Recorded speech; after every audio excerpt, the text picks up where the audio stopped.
been going there on and off for 3 years. People in the gay community recognize him. Some know him because he's been on social media sites such as Grindr and Jab Me or Jab. I don't know. It's a gay website, and he's been on there for years, talking to people, on this website. So he's been. People knew who he was, but last night, yes, his ex-wife was on with Aaron Burnett. It's 4 hours. Long time, and Aaron Burnett asked her, "Was your husband gay? Your ex-husband?" He very much enjoyed going to clubs and the nightlife, and there was a lot of pictures of him. So, I feel like it's a side of him or a part of him that he lived, but probably didn't want everybody to know about. Do you think he was gay?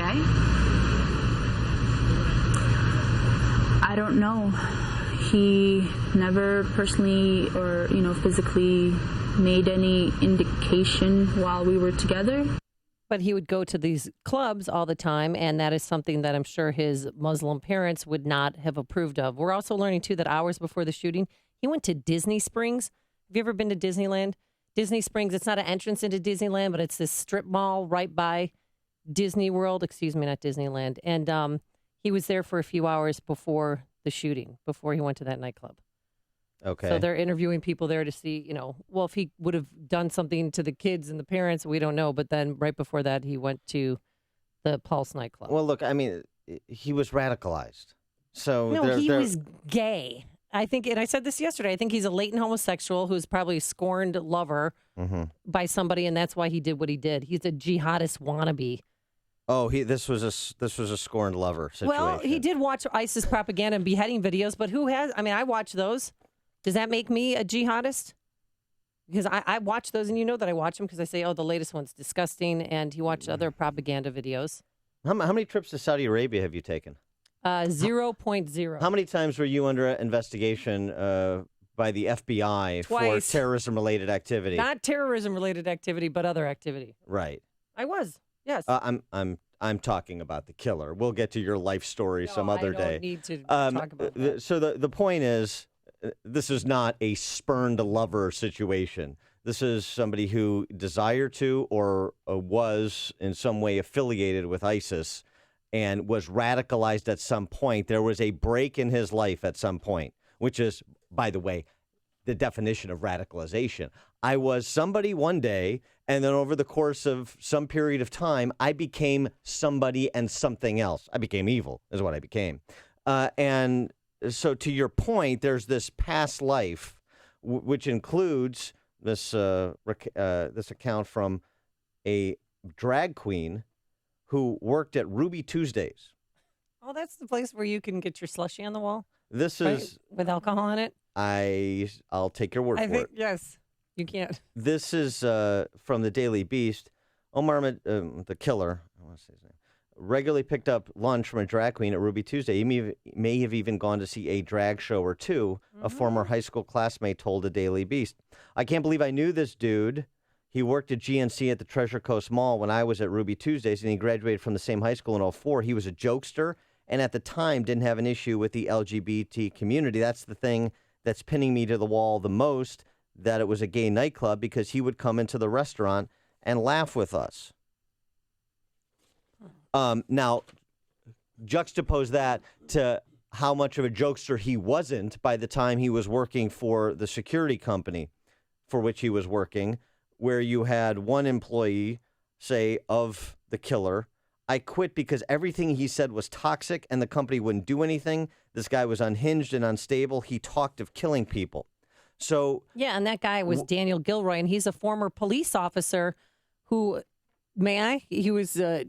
he went on and just said what a horrible situation he had working with him every single day of his life. There was never a moment where he didn't have anger and rage, and he was always loud and cursing. And anytime either a female or a black person would come by, he would use horrible words. I mean, and still the company did nothing about it because of political correctness, because they were afraid to fire a Muslim. Well, now, the interesting thing about what Gilroy said is he would essentially cast slurs against African Americans who work at the security company. But the report from the nightclub was he told black patrons, "I got no problem with you," and moved them aside. That was Wow, one. That was one of the reports. So well, yeah, if you look at the list of victims too, they're all there's one African American female, 17 years old, by the way, Catholic student from Philadelphia who was down celebrating her graduation. But the rest are all Latino males and two females. Well, look, he's spraying bullets around a crowded nightclub. So they're, this is hardly a surgical strike. Dark too. But I'm just pointing out, this is the point of radicalization. This is one of the important conversations we have to have. He's one guy up to a certain point, although he certainly wasn't without problems, the allegations of spousal abuse. And then he's somebody else at a date certain going forward. That seems to be pretty clear and coming into focus more clearly as more information becomes available about this guy. And to your point about the company, Jay Nordlingley, the security company, and what Mr. Gilroy had to say, Jay Nordlinger in National Review Online posed a great question to the President of the United States. He asks, after jihadist atrocity, you've often counseled Americans against Islamophobia. A neighbor of the San Bernardino mass murderer said he didn't want to report his suspicions of the couple because he didn't want to be accused of Islamophobia. People around the Fort Hood massacre said the same thing. Mass murderer, said the same thing. Now a former coworker says that their employer did nothing because he was Muslim and they thought they had to tread very lightly around him. Does any of this give you pause? Which do you think is the larger problem or greater danger in America? Islamophobia or jihadism, including murder and mass murder at that? Which is the bigger problem? Nobody is a proponent of being preemptively racist, okay? So Right. You're addressing a problem for which there is limited disagreement, Mr. President. But Nordlinger puts it in proper perspective. On an order of magnitude, which, Mr. President, do you think is the greater threat?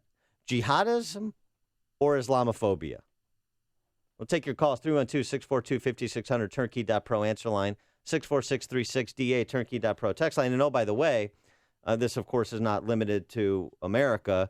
Again, overnight, Oh, this is sick. French police commander, and his wife apparently murdered, ambushed by a jihadi. He was not in uniform, so that he had to be targeted too. Ambushed by a jihadist, a radical Islamic terrorist, as he and his wife are coming home. Yeah, and the man was claiming allegiance to ISIS. He killed the commander and his wife, and it was live on Facebook. Now, I don't know how the heck we let that happen, but you could see it on Facebook Live. And then the SWAT team came in, took the phone away, obviously, and they saved the couple's son. Well, they killed the terrorist. They killed the terrorist, right, and then ended that live broadcast on his cell phone, which I don't know why we can't shut that down, because there's certain things in life you just don't need to broadcast. Obviously. Freedom of expression, whatever, but I don't care. It's also probably just because it's happening in real time, and right, it's not so easy to identify, perhaps. Still, I mean, what is this world coming to? Oh, my God. This is the morning show more Chicago radio listeners are choosing. This is Chicago's Morning Answer on AM 560. The Answer. Coming up next, the head of the FBI, James Comey, explains the background, the contact that they've had with the killer. We'll explain. But first, here's your forecast today. Mostly cloudy, humid. We are going to have a couple of showers, a possible thunderstorm, a high of 83 degrees. And then tomorrow, showers and heavier thunderstorms. It will be warm and it will be humid, a high near 90. Travel times, here's Jim Telemonte. Good morning, Amy and Dan. Inbound Raleigh traffic is slow from 18th to the Burns Circle. There was a bumper sitting in the center lane at Roosevelt. IDOT has been there to clear that. We've got about a 2 or 3 minute delay on the inbound Raleigh. Outbound, it's fine. 15 minutes downtown to 95th. Edens, Kennedy, all good for now. Same goes for the Eisenhower and the Stevenson. I-57, Bishop Ford still fine. Eastbound Adams Tollway is cleared up. An earlier crash before 25 has been cleared out of the 2 left lanes. Westbound, there's still plenty of road work in place. Starting at Lee Street in the right lane, from Elmhurst Road to Bussey in the left. Those closures set to clear in the next 40 minutes or so. Jim Talamonte in the Guardian Security Services Traffic Center. CertaPro painters are here for every stage of your life, from moving into a new home, creating the ideal nursery, to reinventing your living space. CertaPro painting experts create the perfect setting while you do life. They came to our home and brightened our walls and our moods so very quiet they wouldn't wake a baby. But the best part? They clean up after themselves so you don't have to do it. And now that spring is here, it is the perfect time to spruce up your home's exterior. Take a look at your home. Do you see chipping, peeling, fading? Well, leave it to CertaPro painting experts to refresh, renew, and protect your biggest investment, your home. Now is the time to call for your free estimate and schedule your exterior painting project. 1-800-GO-CERTA, 1-800-GOCERTA. That's CERTA with a C. Or visit CertaPro.com today, CertaPro.com. CertaPro Painters, we do painting, you do life. Each CertaPro Painters business is independently owned and operated. For collectors of coins and currency investors, or people who want to check out some fantastic history, make plans to attend the Greater Chicago Coin, Currency, and Collectibles Show. The show is at the Tinley Park Convention Center next Thursday, Friday, and Saturday. Admission and parking are free. Just bring your photo ID. This is one of the largest shows in the country, with hundreds of dealers, the best coin dealers from all over the country. See displays valued at millions of dollars, U.S. and world paper money, gold and silver bullion, and a whole lot more. If you're a serious collector, this is a show you can't miss. If you're an investor or just want to find out more about coins, currency, and collectibles, this show is a can't miss. Bring your friends, the family, and look at history right in front of you. The Greater Chicago Coin, Currency, and Collectibles Show, next Thursday, Friday, and Saturday at the Tinley Park Convention Center. Admission and parking are free with your photo ID. Get more information at ChicagoCoinShow.com. That's ChicagoCoinShow.com. AM 560, The Answer. Dan and Amy, so yesterday, Jim Comey provided an accounting of what the FBI is doing in present, real time, with local law enforcement in terms of this investigation of a radical Islamist terrorist attack. But he also provided a little bit of a timeline on the FBI's knowledge of the Orlando killer, the Orlando terrorist. And it's certainly going to prompt some Monday morning or Tuesday morning, in our case, quarterbacking of Jim Comey and the FBI. Now, I want to exercise some restraint, and I'll get to why that is, because something Comey said struck me as a truism. But here's FBI Director Jim Comey talking about their preliminary investigation into the Orlando nightclub killer back in May of 2013. We first became aware of him in May of 2013. He was working as a contract security guard at a local courthouse, and he made some statements that were inflammatory and contradictory that concerned his coworkers about terrorism. First, he claimed family connections to Al-Qaeda. He also said that he was a member of Hezbollah, which is a Shia terrorist organization that is a bitter enemy of the so-called Islamic State, ISIL. He said he hoped that law enforcement would raid his apartment and assault his wife and child so that he could martyr himself.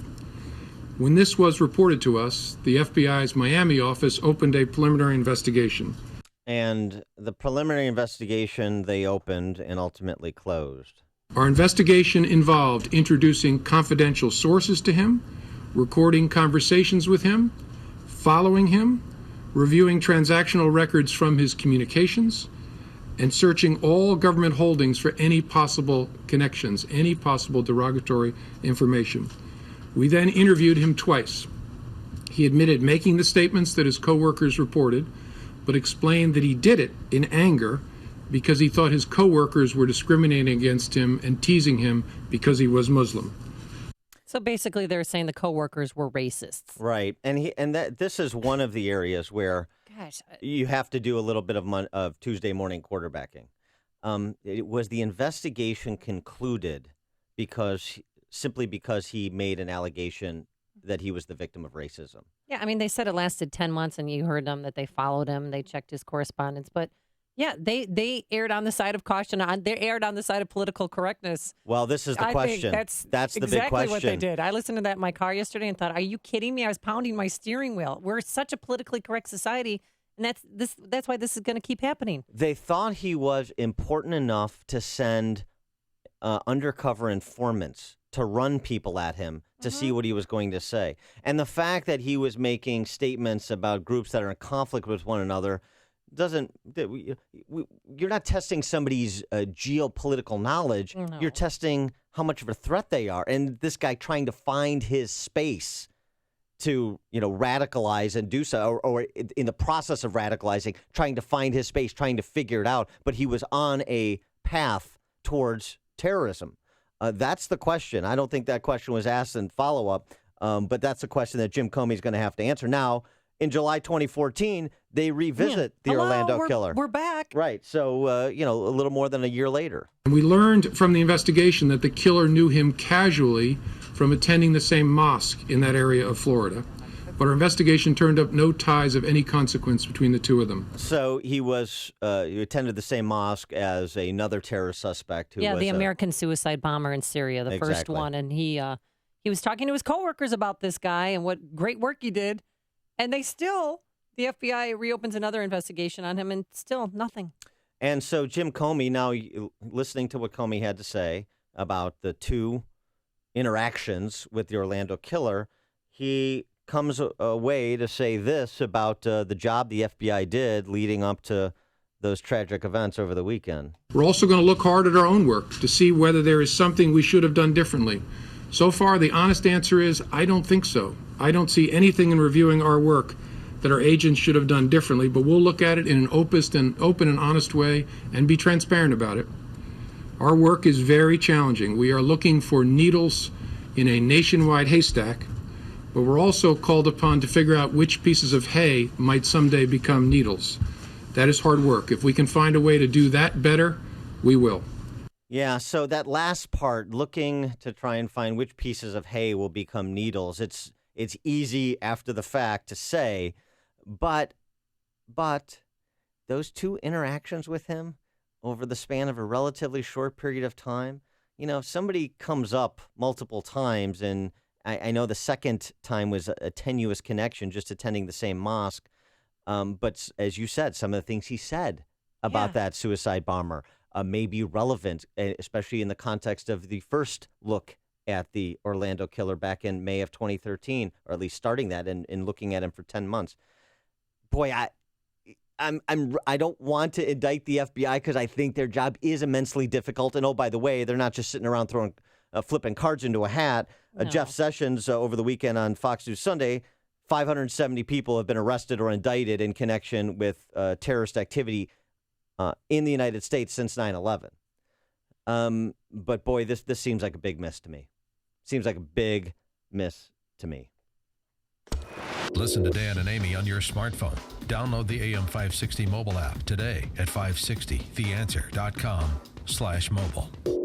You can hit it, run into it, knock it over, and it still won't fall over. What is this, you ask? It's the Wobble Light by ProBuild. It's a self-righting, portable, and virtually indestructible industrial work light. Ideal for applications requiring temporary high-output lighting for construction, manufacturing, utility, and much, much more. The Wobble Light, the brainchild of ProBuilt Professional Lighting, is the only self-right job site light available in the market. If you're in an industry that requires professional-grade portable lighting, turn to Chicago's very own ProBuilt Professional Lighting, manufacturers of portable job site lighting, designed for the pros. To view their catalog and much more, visit ProBuiltLighting.com. All lighting products are sold through construction, industrial, and electrical supply distributors. So ask for the Wobble Light by ProBuilt Professional Lighting. Visit ProBuiltLighting.com. A proud supporter of Operation Support Our Troops America and AM 560. For customer service, call 877-707-0800.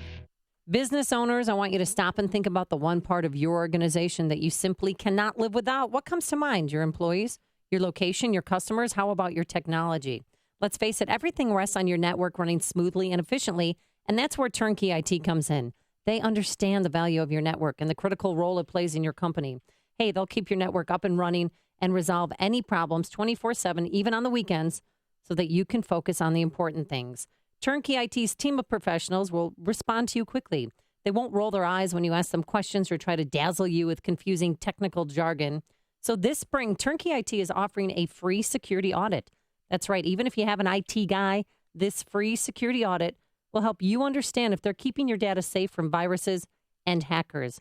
So visit turnkey.pro today to schedule your free security audit and mention that Amy sent you. That's turnkey.pro, turnkey.pro. Coming up on Chicago's Morning Answer. Is Trump moving Hillary right on terrorism at 5:38? But first, let's go into the newsroom. Here is Mike Scott. Amy and Dan, good morning. Good morning, everyone. 66 degrees. Authorities still trying to pin down motives in the Florida nightclub shooting. FBI Director James Comey says right now there's nothing so far to indicate the attack was directed from outside the U.S. There are strong indications of radicalization by this killer and of potential inspiration by foreign terrorist organizations. The Bureau and the White House say the 29-year-old Omar Mateen, an American Muslim, appears to be a homegrown extremist who professed loyalty to disparate and opposing radical groups. Members of the Orlando community are remembering the victims of this weekend's nightclub shooting. Orlando Mayor Buddy Dyer among them. Workers from the Pulse nightclub are vowing to reopen. I want you to know we are not leaving.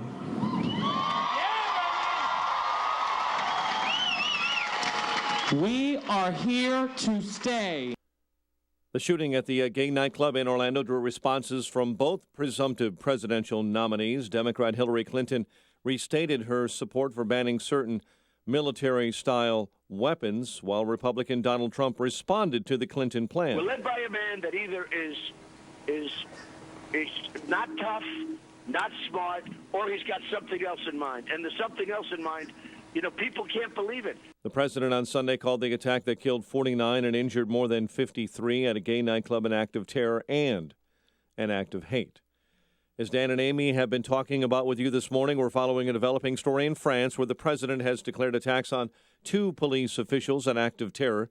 Francois Hollande chaired an emergency security meeting today after the late-night attack and standoff, which 2 police officials, a man and woman who lived together, were killed. The fate of key evidence in one of Spain's biggest doping scandals tied to cycling is on the line today. The court will decide whether hundreds of blood bags should be destroyed or handed over to authorities. Meantime, disgraced former pro cyclist Lance Armstrong will be back in the saddle today, joining a tribute ride to the 9 bicyclists hit by a truck last week in Kalamazoo. Telling the Detroit Free Press he was in complete disbelief upon learning of the accident, and will ride with the remaining riders from that group, then share a beer with them following. Chicago Police Superintendent Eddie Johnson is asking for an investigation after a video surfaced that appears to show an officer kicking a man in the head. Meantime, people here in Chicago are remembering victims of the deadly Orlando shooting. Mayor Emanuel, one of several who spoke last night to a gathered crowd. And a measure giving Illinois voters a chance to decide if an independent commission should draw the state's political boundaries and maps a step closer to the ballot. The State Board of Elections voting yesterday that the group called the Independent Map Amendment appeared to have enough valid signatures for the constitutional amendment and is ready for ballot certification in August. Washington beat the Cubs. Sox with a big comeback to beat the Tigers. And the news service of CiCi's Pizza. Can you believe it? CiCi's now has 3 stuffed crust pizzas, original pepperoni, new pretzel, and new bacon stuffed. Try them all and your other CiCi's favorites for $5 and change. The CiCi's buffet just got better, believe it. A check of traffic and weather on the way next on AM 560. It finally feels like summertime in Chicago. The weather is warm, but the news, it's even hotter. So whether this will be the summer of Trump, Hillary is very weak. I think she's pathetic. Or the summer of Hillary, the Republican nominee should never get near the White House. One thing's for sure. We're going to have a very contentious campaign. The temperature will reach 560. We need a tough tone in this country, folks. AM 560. She can't even handle her emails. How can she be president? The Answer. This hourly segment is brought to you by Papa Nicholas Coffee. Papa Nicholas Coffee, a family tradition since 1897. QL1, this is Control. Ground crew is secure. Over. Copy that, Control. Rockets powering up. Over. QL1, this is Control. Does Rocket Mortgage require me to fill out a bunch of paperwork? Negative, Control. Rocket Mortgage by Quicken Loans is the first on-demand mortgage machine that quickly and seamlessly imports your financial data. You can go through the entire mortgage approval process in minutes. Copy that, QL1. That is fast, like rocket fast. Do you think that's why they named it Rocket Mortgage? Over. Affirmative, Control. That's probably why they named it Rocket Mortgage. It also works on any internet-ready device, so you can get a Rocket Mortgage at any time or place you choose. Roger that, QL1. So technically speaking, you could get a Rocket Mortgage at rocket speed from inside an actual rocket? Please just press the button, Control. Over. Copy that, QL1. 3, 2, 1. Rocket Mortgage at QuickenLoans.com. Push button, get mortgage. Visit for cost information and conditions. Equal housing lender. Licensed in all 50 states. NMLSConsumerAccess.org number 3030. 536 in our Guardian Security Services Traffic Center. The latest, Jim Talamonte. Thanks, Mike. On the outbound Stevenson, traffic is stop and go from Kedzie to Pulaski with a crash just reported in that area. IDOT's responding. You've got a 2 or 3 minute delay. And inbound, there are gapers starting before Cicero. 38 minutes, 3:55 to Lakeshore Drive. Edens, Kennedy still fine. Eisenhower's looking good too. Inbound Ryan has delays from 31st to downtown Chicago. 21 minutes, 95th to the Loop. Outbound Fine at 15. Inbound Bishop Ford, it's a 2 minute delay from Cottage Grove to the Rhine. There's some road work on the westbound Adams Tollway in Pocket starting at Lee Street, but no delays reported. Traffic is a service of Illinois Partners for Clean Air. There's a lot going on in and around the city and a lot of good reasons to ride public transit. You'll gain peace of mind by saving time, money, and reducing air pollution. Learn to breathe easy and save easy with Illinois Partners for Clean Air at cleantheair.org. Traffic answers when you need them most. I'm Jim Talamonte on AM 560, The Answer. Chicago's Morning Answer continues next. Your official Chicagoland weather forecast from the aircomfort.com Weather Center. Cloudy, humid, couple of showers, maybe a thunderstorm today, high 83. Currently 64 at O'Hare and along Chicago's lakefront, 71 at Midway. Next news at 6. Chicago's Morning Answer with Dan and Amy continues next on AM 560, The Answer. This hourly segment is brought to you by Grow My Retirement with Bill Geiger of Geiger Wealth. Tune in Saturday afternoons at 2 for Grow My Retirement with Bill Geiger of Geiger Wealth. Chicago's Morning Answer with Dan and Amy continues right now. And make sure to join me, Sean Hannity, this afternoon starting at 2 right here on AM 560, The Answer. Good morning, Dan and Amy. So many nuggets to this story, so many developing angles, and details coming out. Here's an interesting one. Remember when Tiny Dancer, he's the mayor of Chicago. Yeah. Remember when he said that Chick-fil-A doesn't represent Chicago values? Right. Mm-hmm. Following the deadly terrorist attack in Orlando early Sunday morning, employees from a few local Chick-fil-A restaurants went to work to make food for those donating blood to victims. The Christian-owned company is known for being closed nationwide on Sundays, decided to make an exception following the gruesome shooting. Chick-fil-A was not able to confirm how many restaurants opened their doors, and there's tweets from Chick-fil-A employees at various locations who went to work to support those who were donating blood to the victims. Oh, I just got the chills. Would if somebody could, I know Tiny Dancer won't talk to me. Can you send that to him? But if somebody could... I can drop it off in his mailbox. Somebody could get him on the blower and just ask him if he'd like to revise and extend his remarks on Chick-fil-A.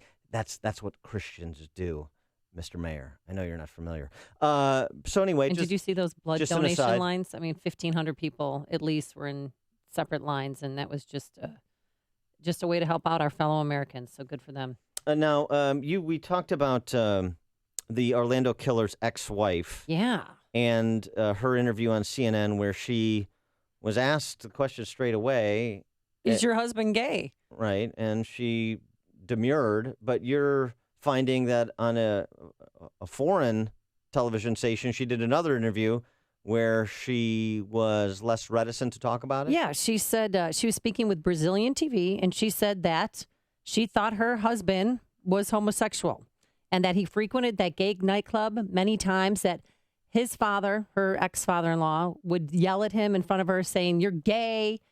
And the FBI, she tells this TV station, asked her not to tell this to U.S. media. And she also says one of his former classmates, they would go out regularly to the Pulse nightclub, and that he made romantic overtures to this classmate, and that she thought that he had extremely gay tendencies. But that the FBI is asking her not to reveal that at this time, which is strange. Apparently that's out the window because she did reveal it. She did reveal it. If that's indeed true, if that's indeed what the FBI said. He also, I mean, he's been going to the Pulse nightclub for 3 years. So he cased out that joint. And where he hid, there's 4 different bathrooms. And where he hid, he knew exactly what he was doing. And when he ran out of ammo, he called 911 the first time, hung up. Second time he called them back, pledged his allegiance to Islamic ISIS. State. But also, he called the Tsarnaev brothers his homeboys. He's like, those are my homeboys. And then the third time, 911 called him. And then finally, when the SWAT team busted down that wall, he hid underneath the dead, the bloodied bodies, and acted like a victim, like he was one of the victims. So he knew exactly what he was doing. He had put down the firearms and he slid underneath bloodied bodies to hide. And one other survivor, there's 15 other people in that bathroom, and one survivor saw it happen. And his name is Tony Marrero. Stand by if you've got it here. And this is what he had to say. You know, it's hard for me to talk. I'm still shaking. I've been dealing with the situation this last night in the bathroom for 3 hours practically with this gun. Every time I heard a shot, I was hoping it wasn't taken away a friend of mine. Because I know everybody. Everyone knows who I am. And I love to see everyone have a great time. It's a place for joy, mingling, telling stories, you know, sharing stories, respecting each other, having a great time. And someone, you know, came in.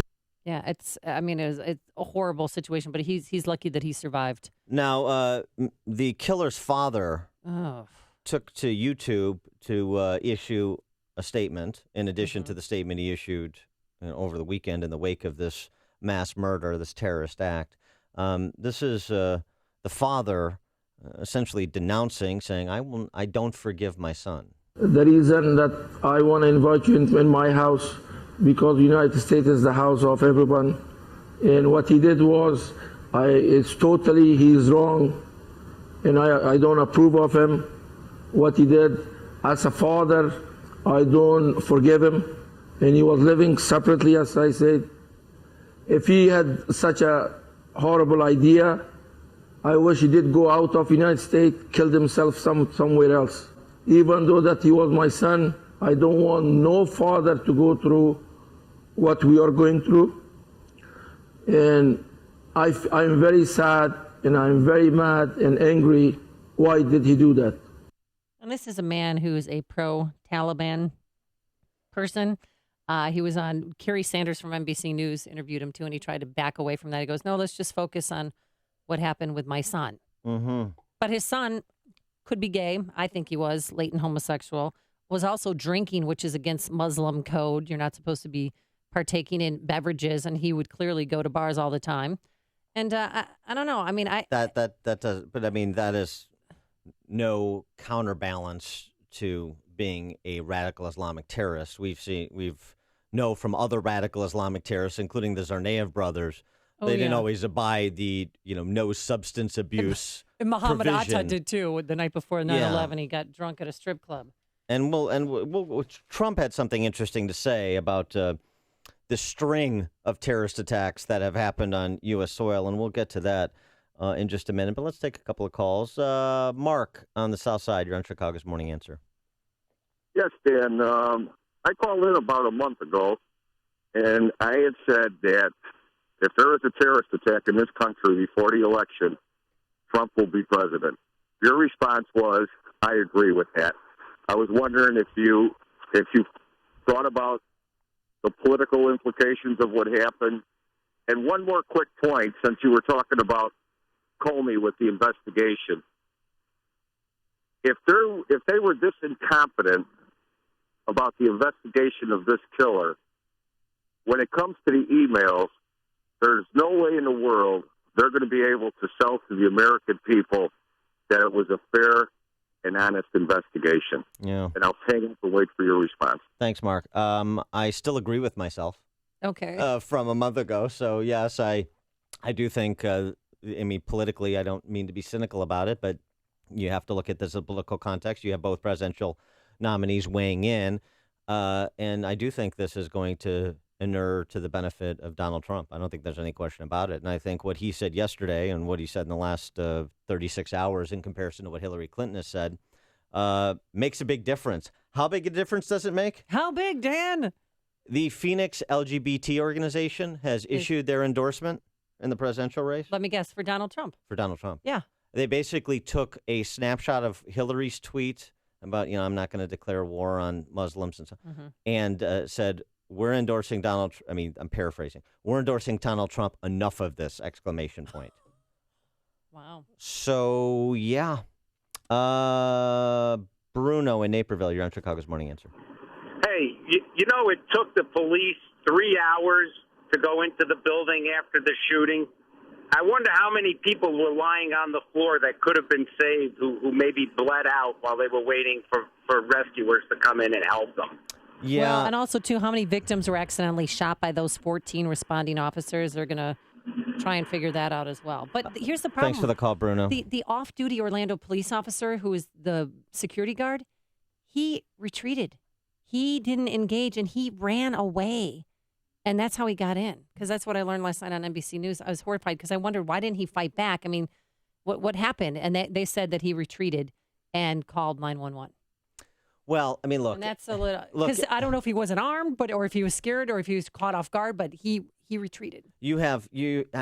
Let's again, the aftermath quarterbacking is easy to do. But let's remember, police are trying to get a handle on the situation. They've got, I don't know if they knew how many people were in there, but we know there were 100 people in there. They assume 350. Oh, it's 350 Yeah. more than, okay. So you've got a busy nightclub in the wee hours of the morning. You got a shooter. Maybe you have more than one shooter. That's not clear. You've got the 911 call. You're trying to establish a perimeter. You've got a hostage situation. Mm-hmm. So it's just not so, kind of Chuck Norris, you break down the door and go in guns a-blazing like this is Missing in Action Part 5. I caution restraint when it comes to suggesting that police, assuming they acted according to protocols and their training and in situations like this, I just caution, suggesting they could have done this, they could have done that, more lives could have been saved. Let's point out, when they did ultimately breach the club and kill the terrorist, they saved hundreds of lives. And the 15 that were being held hostage. And the others that were hiding, 30 others were hiding in another bathroom. So, I just, I know, I just think we need to be... There's a lot of layers to this story. And I think you just need to be careful. I mean, we're going to talk about other situations, including one guy who did an interview, incredibly, talking about how he held a door shut to a vestibule so others couldn't get in and away from the shooter. Boy, those... And on the north side, you're on Chicago's Morning Answer. Hi, good morning. I remember another Ramadan. It was involving Hillary Clinton, Bosnia. They arrested Milosevic for war crimes. He also, Islamic terrorists, radical Islamic, killed some policemen in Serbia or Yugoslavia. And they asked him, what do you do about it? He said, they kill him. So he was arrested, so I can see why Barack Obama doesn't want to say anything, and Hillary Clinton was involved in another Ramadan. But the thing is, I can't see how Barack Obama or Hillary Clinton can get all these groups, Muslims, gays, illegal aliens, for votes, and don't think something's going to happen with that in this country. I can't understand that. Thanks, Ann. The stories you need to know to start your day. This is Chicago's Morning Answer on AM 560. The Answer. Today, mostly cloudy, humid, but we are going to have a shower and thunderstorm within the next few hours. Otherwise, then it will be cloudy, a high of 83 degrees. And we have a chance of a shower or thunderstorm overnight. And for tomorrow, showers, heavier thunderstorms. It will be warm, humid, some clouds, and some sun returning by the late afternoon. A high near 90 degrees. Let's get those travel times. Any hot spots on the roadways? Here's Jim Telemonte. Well, Amy, that rain is already affecting things well south of Chicago. You have some reports of precipitation in Will and Kankakee counties. Allow some extra following distance there. Traffic is moving well, still on the Edens and the Kennedy. Inbound Eisenhower heavy, Manheim to First. 32 minutes, Thorndale to downtown. Outbound still fine at 29. Stevenson, 45 minutes, 355 to Lakeshore Drive. The heaviest delays are First Avenue to Kedzie. Outbound still western to Pulaski, where a crash just cleared. Ryan, 23 minutes, 95th to downtown. I-57, 18 minutes, I-80 to the merge. Bishop 420. Westbound Tri-State heavy approaching the Eisenhowers. A lot of road work on the westbound Adams Tollway. Some of that's clearing between Lee and Bussey, but no significant delays at the moment. I'm Jim Talamonte in the Guardian Security Services Traffic Center. I have struggled with irritable bowel syndrome for 40 years. Really struggled with it. And I want you to know that since I have been taking Balance of Nature, I don't have it anymore. After 40 years, I'm 75 years old, and after 40 years of struggling with this, and, early on taking all kinds of medication and this, that, and the other thing, back in October, I was able to cancel my appointment with the gastroenterologist. Your products have made my life. They have improved the quality of my life so tremendously. I can't be grateful enough. So please thank you all, and please, if you ever have a chance to, please thank Dr. Howard. Good health is just a phone call away. What are you waiting for? Call now and take the health challenge to get a free month's supply of Balance of Nature. Call 1-800-2468-751. That's 1-800-2468-751. Or go online to balanceofnature.com. Use promo code CHICAGO.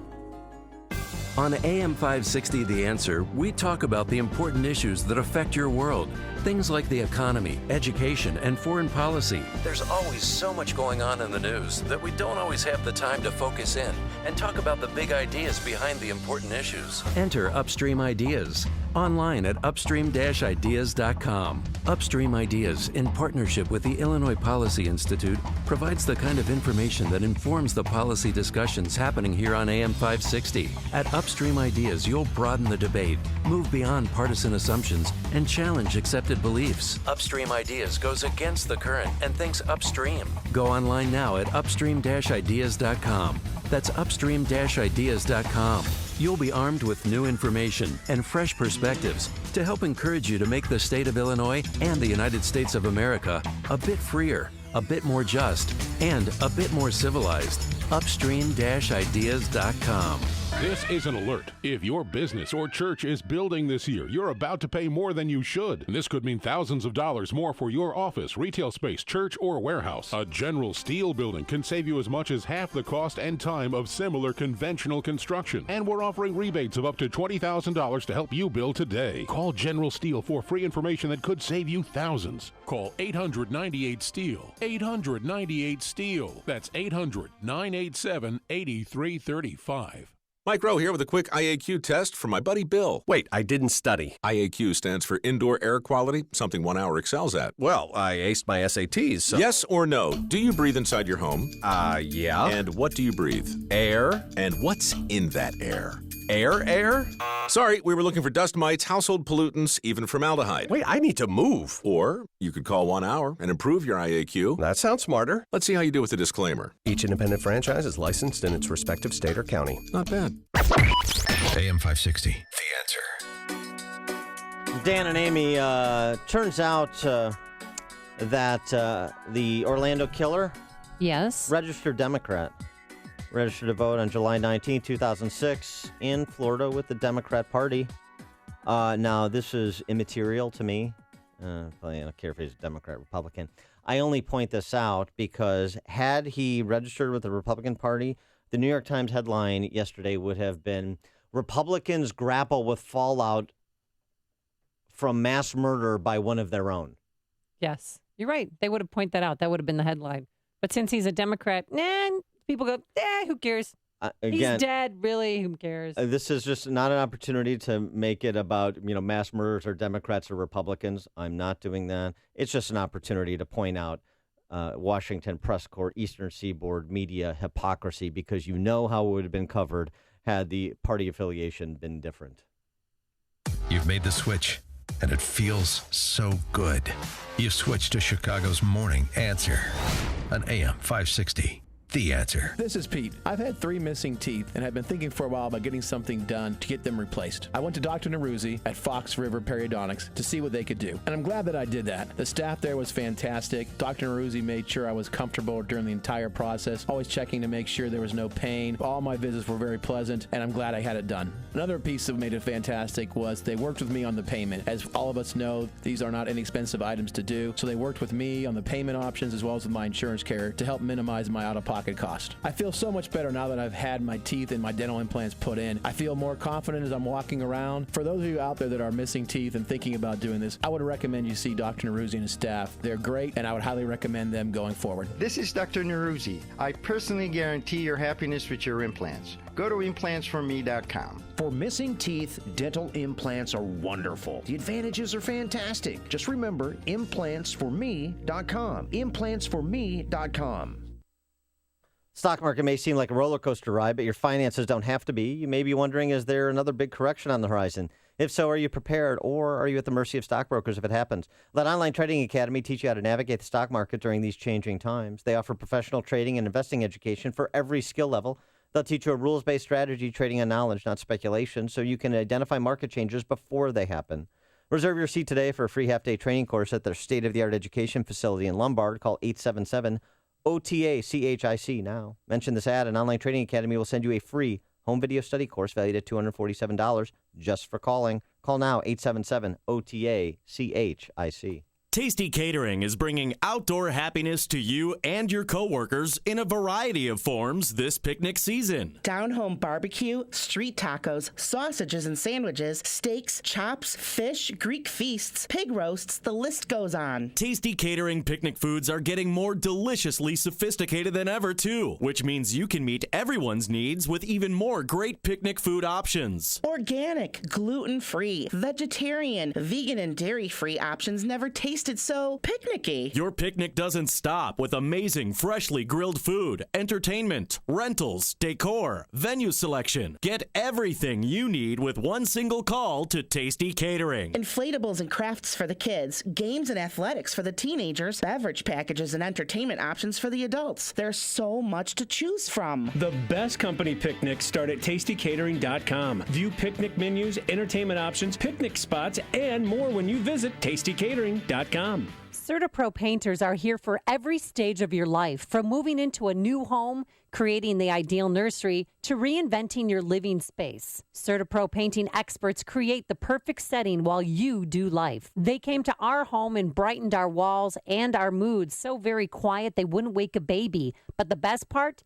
They clean up after themselves so you don't have to do it. And now that spring is here, it is the perfect time to spruce up your home's exterior. Take a look at your home. Do you see chipping, peeling, fading? Well, leave it to CertaPro painting experts to refresh, renew, and protect your biggest investment, your home. Now is the time to call for your free estimate and schedule your exterior painting project. 1-800-GO-CERTA, 1-800-GOCERTA. That's CERTA with a C. Or visit CertaPro.com today. CertaPro.com. CertaPro Painters, we do painting, you do life. Each CertaPro Painters business is independently owned and operated.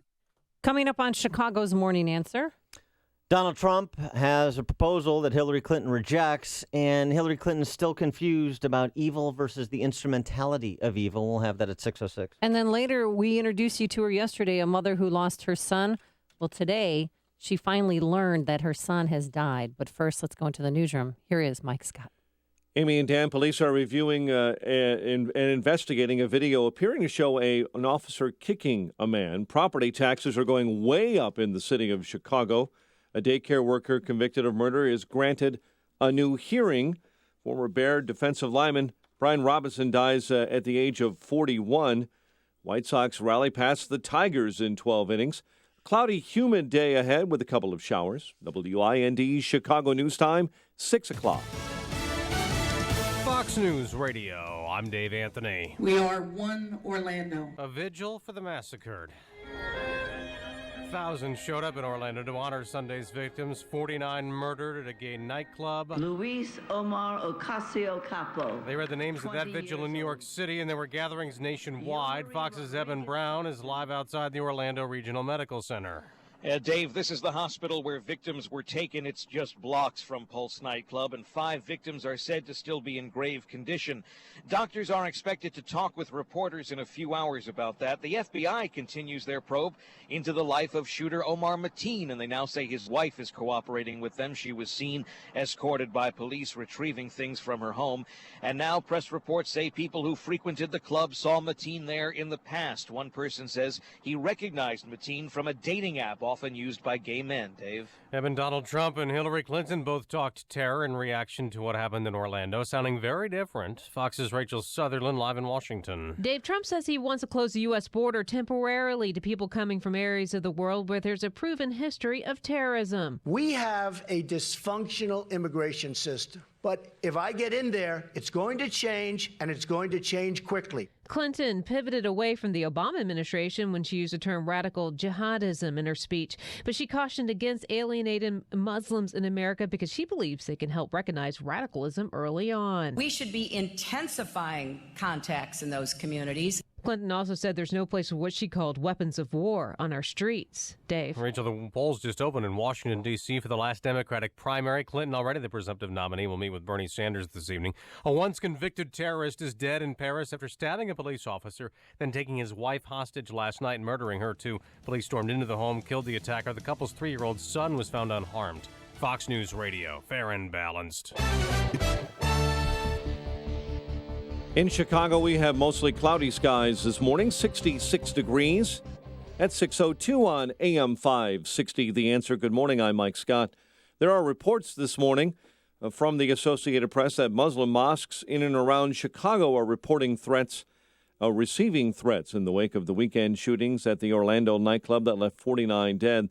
A spokesperson for the Mecca Center in Willowbrook says that center is also reinstalling security fencing around that facility, a barrier removed only 2 weeks ago. People in Chicago continue to remember the victims of the deadly Orlando shooting. Mayor Emanuel speaking to a crowd gathered last night on the north side. When there is hate, we in the city of Chicago bring love. The group lit candles and sang songs to honor those killed in the tragedy. Chicago Police Superintendent Eddie Johnson asking for an investigation after a video surfaced that appears to show an officer kicking a man in the head. Terrence Hobson telling reporters he shot the video that was posted Monday afternoon on Facebook showing an arrest on the city's west side.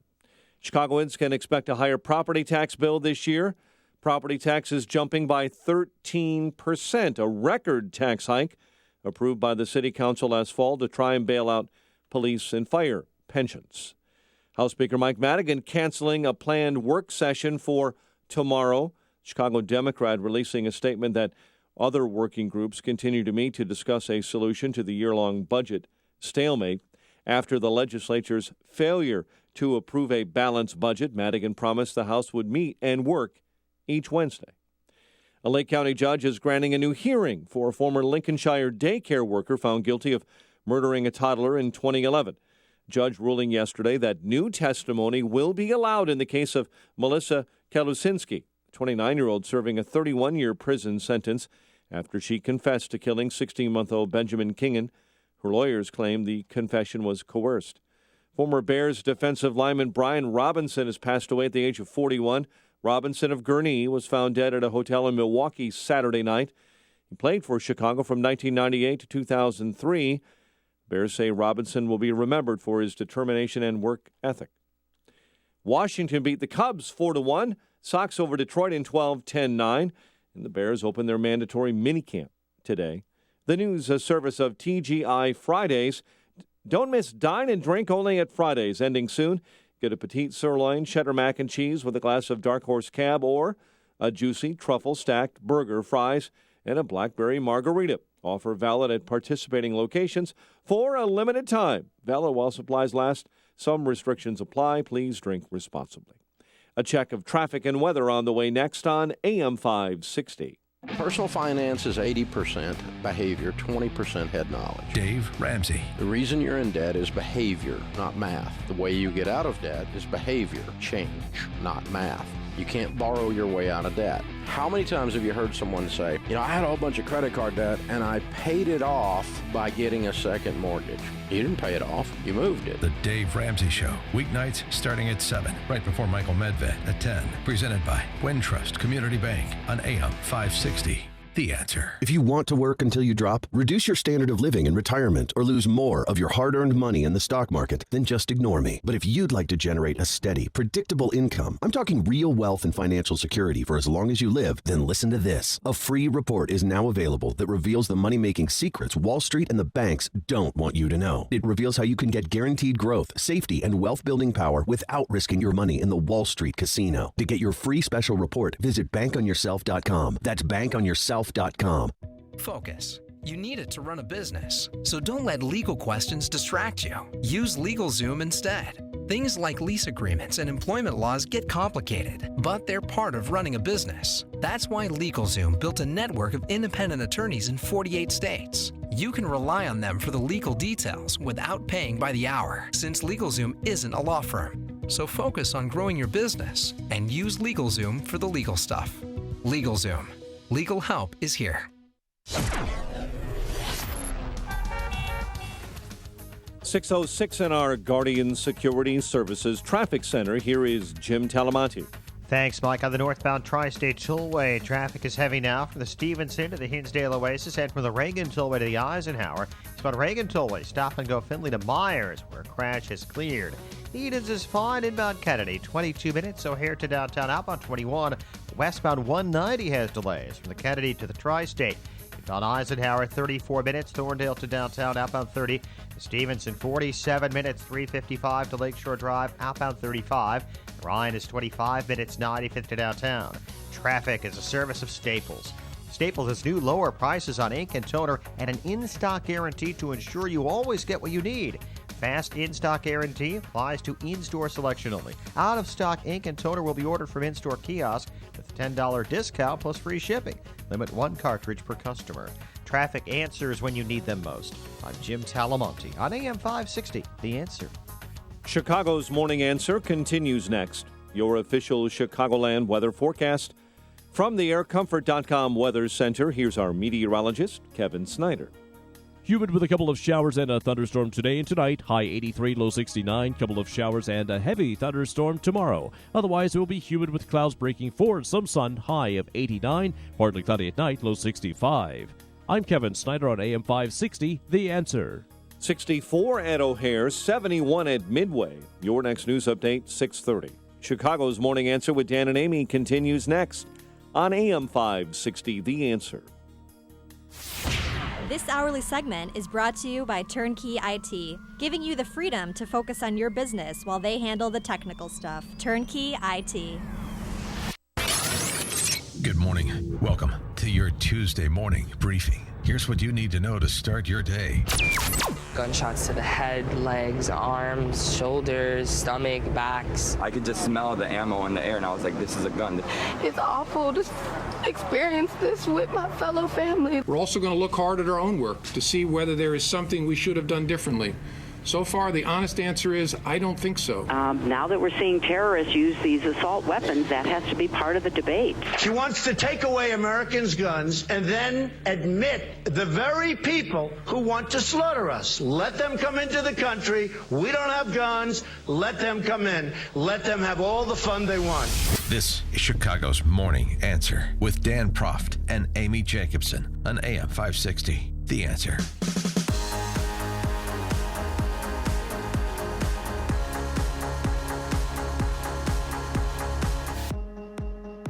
Good morning, Dan and Amy. So, of course, both Hillary and Trump made the rounds to discuss their reactions as well as their proposals in terms of what should be done, what would be done, were they each president of the United States in the wake of the Orlando terrorist attack, the Orlando massacre. Before we get to Trump's speech yesterday, which is important, the speech he gave in New Hampshire, because he has specific proposals. Ban on Muslim immigration from... Well, suspend, like a temporary ban. Okay. A ban. Well, no. From terrorist sponsoring countries. Yeah, that's... Certain sections of countries, yes. certain sections of countries. Yeah, suspending a ban on immigration. From where? He said certain sections of countries. Okay. I don't know if it was the Sunni or the Shiite. I'm not sure. I don't know if he knew, but he declares it's absolute war and that Hillary is in denial about the nature of the threat. But before that, you had Hillary and Trump, prior to Trump's speech, both making the rounds on the morning shows yesterday, and offering very different perspectives, as well as taking, throwing barbs at one another, let's say. Here is Trump on with Charlie Rose and Oprah's BFF on CBS yesterday morning. We better get smart to it because, believe me, all I want is safety. I want safety for this country. What happened yesterday will happen many times over with a president like Obama that doesn't even want to use the term radical Islamic terrorism. He doesn't want to use the term.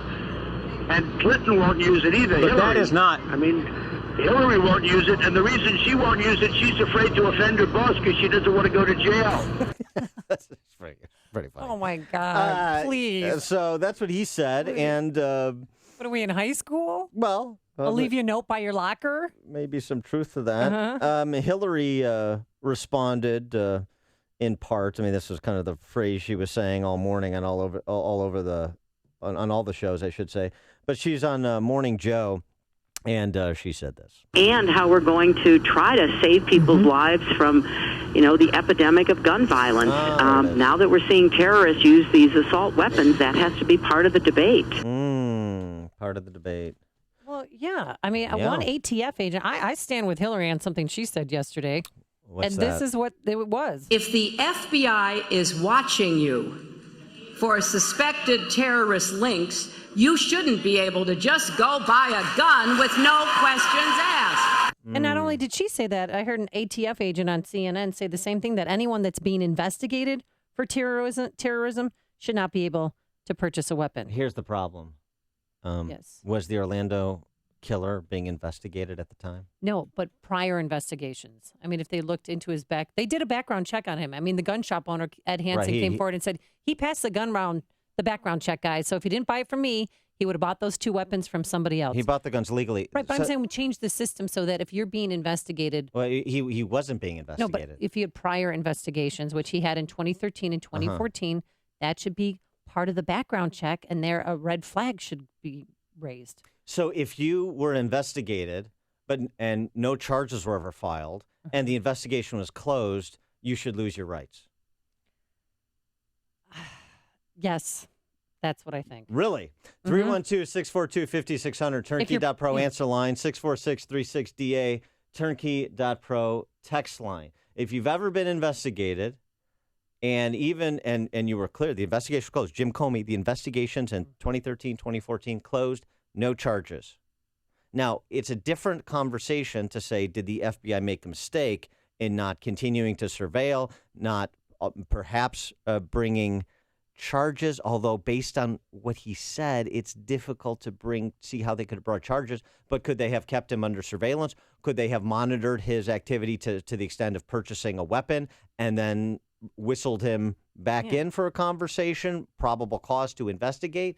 Again, that's very different from saying if you're under investigation and they never law enforcement does not bring charges. You are not currently under investigation. You were under investigation, past tense, closed, that you should see your rights restricted.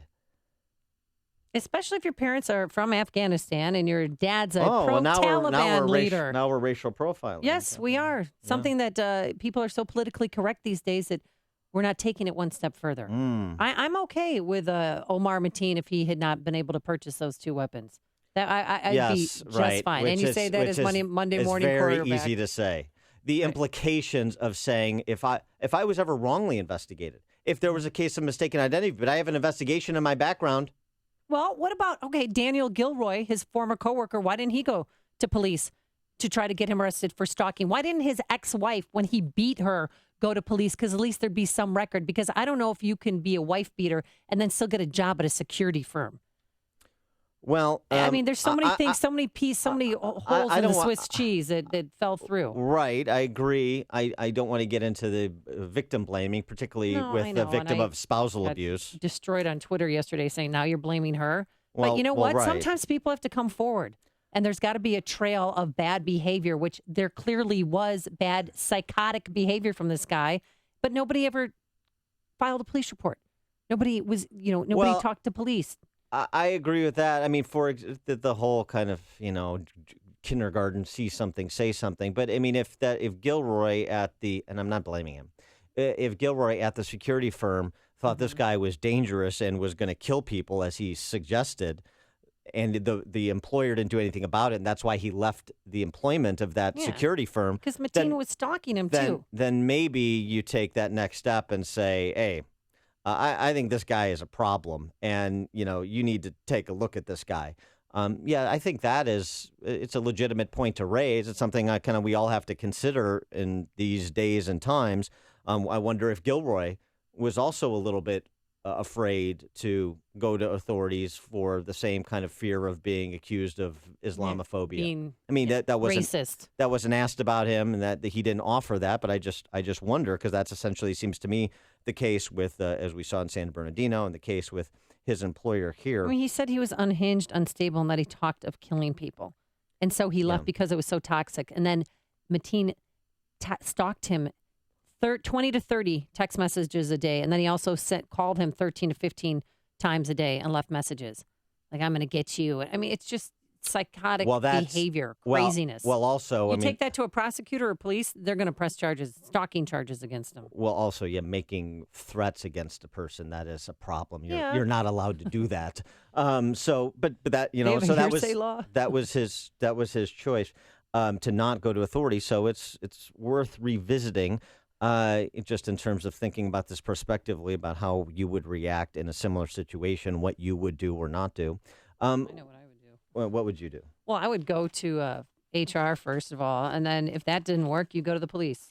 You get it on paper. You file a report. Mm-hmm. And then when they try and buy a gun, maybe, hopefully, keep your fingers crossed that will pop up in a background check. I don't know. So, by the way, just in terms of so-called assault weapons, which... gun owners know is an invented term to make guns sound scary and nefarious. Okay, what about rifles with high-capacity magazines? Yeah, do you even know what that phrase means? Well, it's a rifle with high-capacity magazines. Like it has a lot of ammo in it, rather than your regular magazine. It's high-capacity magazine. What's high capacity? It means it can hold a lot of rounds. How many? I don't know. Right. Aren't there so many? There's different clips. Yeah, There's different size clips. No, it's just fast. I mean, it's like talking to Hillary Clinton. And what's the threshold? Well, how many? How many is acceptable? 6 rounds. If you can't get it done in 6 rounds, why do you need 69 rounds? How did you come to 6? Why not 4? Why not 8? Because when I had a gun, I remember I thought that I had 6 rounds in it. No, it's fascinating. I mean, this is I didn't have an extended clip. I just had a regular gun with. I just had a regular magazine. And scene. Let's give Amy a round of applause for ably playing the role of a Democrat member of Congress. I mean, that's essentially what they're arguing. They don't know what they're arguing. I'm not authoring any bills. I'm not a member of Congress. We're just having a conversation. No, I'm saying this is the level of analysis and the level of the depth of knowledge of people who are making policy or suggesting policy. This is why the assault weapon ban, quote unquote, sunsetted. Because what did it prevent? And some weapons were included in the ban, and other weapons weren't included in the ban, and the weapons had similar functionality, right? Because it's arbitrary. Because this is a sentimental argument and sentimental negative connotation. This is not a substantive argument. It has no substantive impact. It's a misdirection play. By the way, a related story. Yesterday, 2 stories out. ISIS burned 19 Yazidi girls who refused to have sex with their captors, burned them alive. Related story. Taliban skins man alive. Ugh. Skins man alive. For what? So the issue is... What did he do? I know it's sick. They're sick. These people are sick. Oh, is that right? Yeah. He killed a former, one of his distant relatives killed a former Taliban commander. So they skinned him alive. So the point is to say instrumentality of evil versus evil. Is it possible to make that distinction? Or should we ban fire? Connect with Dan and Amy using the AM 560 mobile app. Download it today at 560theanswer.com/mobile. Your phone call's coming up. 312-642-5600 is the number. And here are the numbers in the weather department. It's going to be 83 degrees. We're going to have a shower or thunderstorm roll through here. And then tonight, another chance of a shower or thunderstorm. And on Wednesday, you guys are going to have fun at work on Wednesday. We're going to have showers and a heavy thunderstorm. Warm and humid. We're going to have some sun returning by the afternoon, a high near 90 degrees. Let's get the travel times. Here's Jim Telemonte. Thanks, Amy. Eden's inbound traffic is slow from Pratt to the junction. 22 minutes, Light Cook to Montrose. Outbound 19 to Kennedy. 23 minutes, O'Hare to downtown. Outbound 22. We do have delays on westbound 190 this morning. The Kennedy to the Tri-State.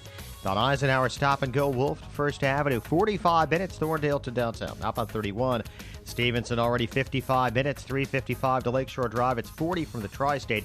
The ramp to the Ryan is jammed. Outbound still okay. The Ryan 28 minutes. 95th to downtown. I-57 30 minutes. I-80 to the Merge. Bishop Ford 35. Eastbound Reagan Tollway, stop and go Finley to Myers. There's a crash still there, blocking the left shoulder. Northwest Indiana's fine. I'm Jim Talamonte in the Guardian Security Services Traffic Center. Dan Proft here. June is Men's Health Awareness Month, guys. Don't put off things you can accomplish today, especially when it comes to your health.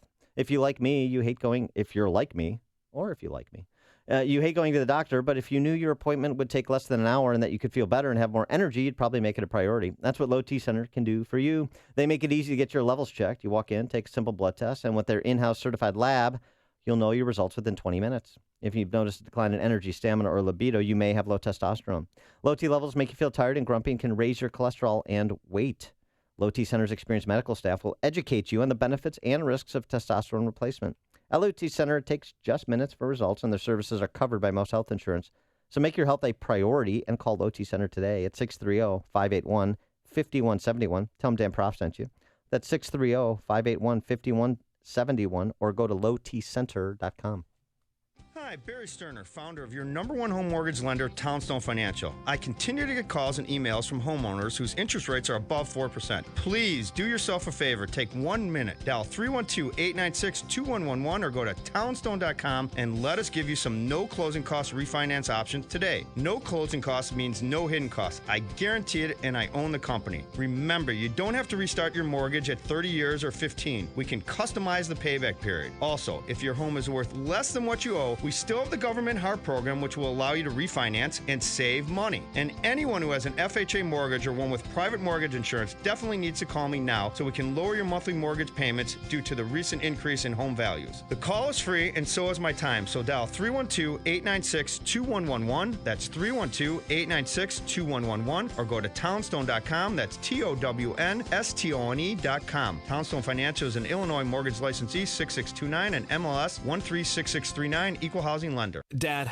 I'm really afraid of what's happening with the economy. There's too much civil unrest, too much terrorism, and unstable global markets. I'm tired of riding the ups and downs of the market. It reminds me of 2008. I was caught off guard then. How do I prepare for the worst now? What'll I do if the dollar collapses? You gotta stop worrying, son, and take action. It's time to think about a precious metals private storage IRA or an investment in silver with the Gold Silver Group. Like I said before, you insure your house, your car, your kids, and your life. Don't you think it's time to insure your wealth? Call Gold Silver Group at 800-943-0829. Learn how easy it is to set up your own precious metals private storage IRA and how you can qualify for up to $700 in free silver. Gold Silver Group can satisfy any of your precious metals investment needs. Receive your gold and silver fully insured and privately delivered to your door. Call Gold Silver Group, 800-943-0829. 800-943-0829.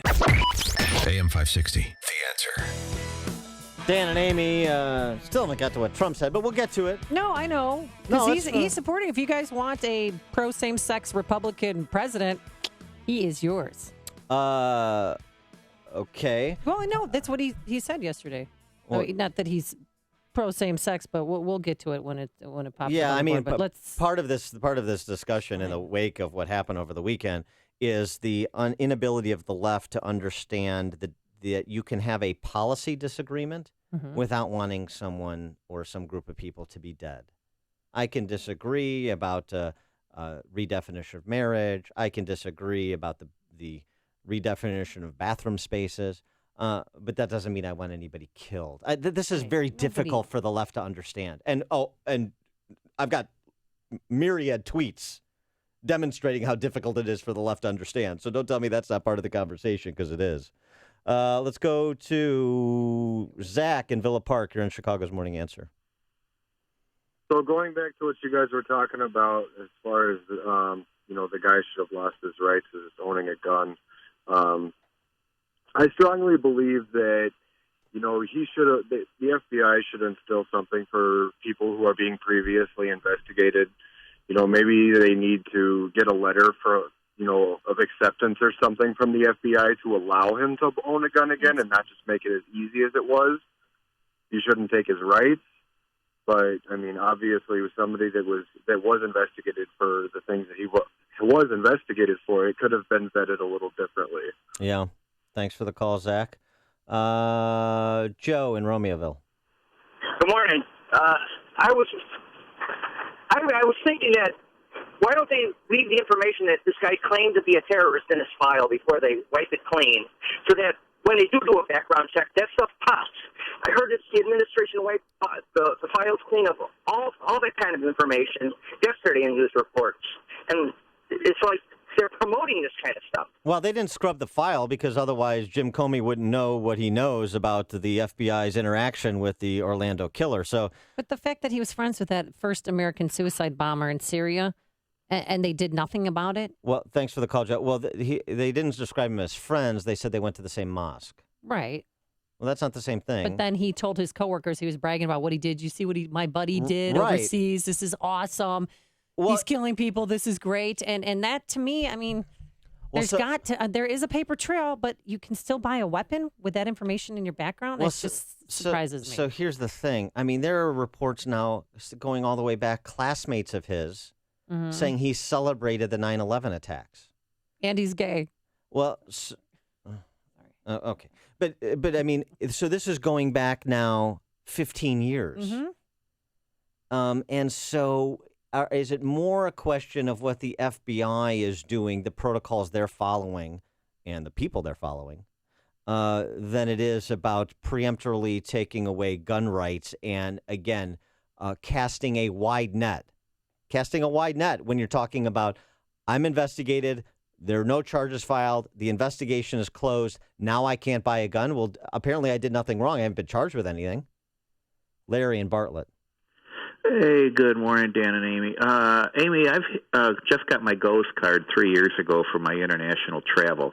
The very first question they asked me was, why have you had 3 background investigations from the Justice Department in the past? And it turns out, well, all 3 were employment-related because I was involved first with nuclear weapons guidance systems and then federal communication systems. But according to your theory, if I had a background investigation, I shouldn't be allowed to have a gun. Were you being investigated for terrorist ties?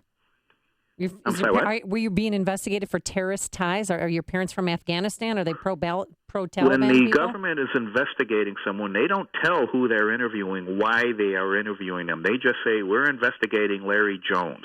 That's all they tell them, and then they ask leading questions. Maybe you should learn how investigations work before you start making such blanket statements. Okay. Thanks, Larry. And Mateen, he wasn't even on the no-fly list. Well, again, because he was clear to those 2 prior investigations. John in Hobart, Indiana. Hey, John. Hello, good morning. You're on. Yes, good morning. Hello, good morning. Yes. Go. Hey, okay, Amy, it's not a clip, it's a magazine. A clip, they haven't used clips since like the 1950s and prior. Yeah. So you shouldn't talk about firearms if you don't know what you're talking about. Okay, thanks. Have a good morning. Thanks, John. Ken in Lombard. Yeah, I have a question. If you brought up the no-fly list, just because you're being investigated, where does this end? Where your rights end? Obviously, if you think somebody should not be able to shotgun or anything like that, why would you let them board commercial aircraft? Not only that, this technology is well over 100 years old. How did that work in France where this technology is all banned for the common person? Terrorists are going to get weapons. You have to be able to defend yourself. France proved that doesn't deter anything. Thanks for the call, Ken. And, I mean, look, to Ken's point, just thinking about this, and this road you want to go down, this is why the FBI's job is so difficult, and I'm reticent to do too much Tuesday morning quarterbacking of Comey, because in this country, you do have this balance between individual liberties and security, law enforcement, and it's a difficult line to walk. I'm not saying it's easy. Hear about the big stories of the day, then talk about them right here on Chicago's Morning Answer on AM 560. The Answer. You can hit it, run into it, knock it over, and it still won't fall over. What is this, you ask? It's the Wobble Light by ProBuild. It's a self-righting, portable, and virtually indestructible industrial work light. Ideal for applications requiring temporary high-output lighting for construction, manufacturing, utility, and much, much more. The Wobble Light, the brainchild of ProBuilt Professional Lighting, is the only self-right job site light available in the market. If you're in an industry that requires professional-grade portable lighting, turn to Chicago's very own ProBuilt Professional Lighting, manufacturers of portable job site lighting, designed for the pros. To view their catalog and much more, visit ProBuiltLighting.com. All lighting products are sold through construction, industrial, and electrical supply distributors. So ask for the Wobble Light by ProBuilt Professional Lighting. Visit ProBuiltLighting.com. A proud supporter of Operation Support Our Troops America and AM 560. For customer service, call 877-707-0800. AM 560. The Answer. Coming up on Chicago's Morning Answer. We'll review Trump's proposals with Bill Roggio from the Foundation for the Defense of Democracies at 6:36. And I'm going to go study magazines. But first, let's go into the newsroom. No, there's no clips. That's from the 50s, Dan. But first, let's go into the newsroom. Here is Mike Scott. Amy and Dan, good morning. Good morning, everyone. 67 degrees. French authorities this morning call it a deadly attack on two police officials and a terrorist attack. A 25-year-old French man armed with knives attacked officials in the home where the man and woman shared a residence in a Paris suburb. Authorities say the man also recorded that attack, which was posted live on Facebook, and at one point appeared puzzled over what to do with the couple's 3-year-old child who was spared in the carnage. The attacker was killed. 2 others now are being investigated and detained by French authorities. Meantime, in France, 2,400 security officials and other police will be deployed in the town of Lens as it gets ready for an anticipated influx of 50,000 soccer fans from England and Wales. The policing operation in the tournament's host city has been intensified after clashes between fans from England and Russia in Marseille. Here in this country, authorities are trying to pin down possible motives in the Florida nightclub shootings. FBI Director James Comey. We are spending a tremendous amount of time, as you would imagine, trying to understand every moment of this killer's path to that terrible night in Orlando, to understand his motives and to understand the details of his life. The Bureau and the White House say 29-year-old Omar Mateen, an American-born Muslim, appears to be a homegrown extremist. The head of the House Homeland Security Committee is Congressman Michael McCaul. We spend so much money overseas with our military, little prevention in this country to stop the radicalization from within the United States. And I think that's what we need to be focused on. Some regulars at the Orlando nightclub where 49 were killed say they saw the shooter there before the Pulse nightclub. Reports others have seen Mateen there before and in the years prior to the shooting. 2016 presidential primaries are over after today's Democratic contest in Washington, D.C., Hillary Clinton versus Bernie Sanders. Chicagoans can expect a higher property tax bill this year. Cook County Clerk David Orr says the average city homeowner will see property taxes jump by 13%. Chicago Police Superintendent Eddie Johnson asking for an investigation after a video surfaced that appears to show an officer kicking a man in the head. And a Lake County judge is granting a new hearing for a former Lincolnshire daycare worker found guilty of murdering a toddler in 2011. Washington beat the Cubs 4-1. White Sox with a 12-inning comeback win over the Tigers. 10-9. Bears open mandatory minicamp today. The news service of CiCi's Pizza. Can you believe it? CiCi's now has 3 stuffed crust pizzas, original pepperoni, new pretzel, and new bacon stuffed. Try them all and your other CiCi's favorites for $5 and change. The CiCi's buffet just got better. Believe it. A check of traffic and weather on the way next on AM 560. Mike Gallagher reacts to the Orlando terrorist attack. There's got to be some common ground here between looking the other way, turning a blind eye to somebody who might very well do what this monster, this savage, this horrible terrorist did, and appreciating and accepting those Muslims who aren't willing to support or condone this in any way, shape, or form. The Mike Gallagher Show, weekdays at 9, right before Dennis Prager at 11 on AM 560. The Answer. This hourly segment is brought to you by Papa Nicholas Coffee. Papa Nicholas, best beans, best roast, best coffee. I have struggled with irritable bowel syndrome for 40 years. Really struggled with it. And I want you to know that since I have been taking Balance of Nature, I don't have it anymore. After 40 years, I'm 75 years old, and after 40 years of struggling with this, and, early on taking all kinds of medication and this, that, and the other thing, back in October, I was able to cancel my appointment with the gastroenterologist. Your products have made my life, they have improved the quality of my life so tremendously. I can't be grateful enough. So please thank you all, and please, if you ever have a chance to, please thank Dr. Howard. Good health is just a phone call away. What are you waiting for? Call now and take the health challenge to get a free month's supply of Balance of Nature. Call 1-800-2468-751. That's 1-800-2468-751. Or go online to balanceofnature.com. Use promo code CHICAGO.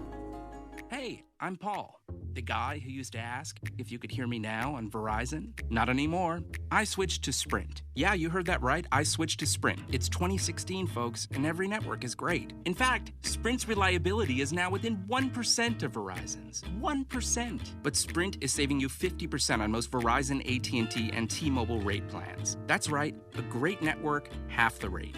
I switched, and millions more have too. Can you hear that? Don't let a 1% difference cost you twice as much. Visit a Sprint store, sprint.com/network, or call 800-SPRINT1 today. Reliability claim based on third-party drive test average savings until 5/31/18. After pay full amount subject to $30 activation fee. Credit and valid port in applies to Verizon plan 1, 3, 6, 12, 18, 20, 25, 30, 40, 50 gigabytes. AT&T Mobile share value 300 megabytes and 2, 5, 15, 20, 25, 30, 40, 50 gigabytes. T-Mo Simple Choice 2, 6, 10 gigabytes. Carrier features differ. Plans exclude unlimited music and video streaming, data carryover, tethering, and cloud options that other carrier plans may offer. See website for eligible plans. Limited time offer. Must choose from porting carrier rates. Offer coverage not everywhere or for all phones. Restrictions apply. Check of the roads in our Guardian Security Services Traffic Center now. The latest with Jim Talamonte. Thanks, Mike. Inbound Eden's delay start around Lincoln Avenue. It's 30 minutes. Lake Cook to Montrose, half on 23. The Kennedy, 27 minutes either way between O'Hare and downtown. The Eisenhower, now 47 minutes. Thorndale to the Loop, up on 38. The Stevenson, 55 minutes, 3:55 to Lakeshore Drive, up on 39. The Ryan, 26 minutes, 95th to downtown. I-57, 30 minutes, I-80 to the Merge, Bishop Ford, 35. Northbound Tri-State, stop and go LaGrange Road to the Hinsdale Oasis, and slow Ogden to 31st, and from the Reagan Tollway to North Avenue.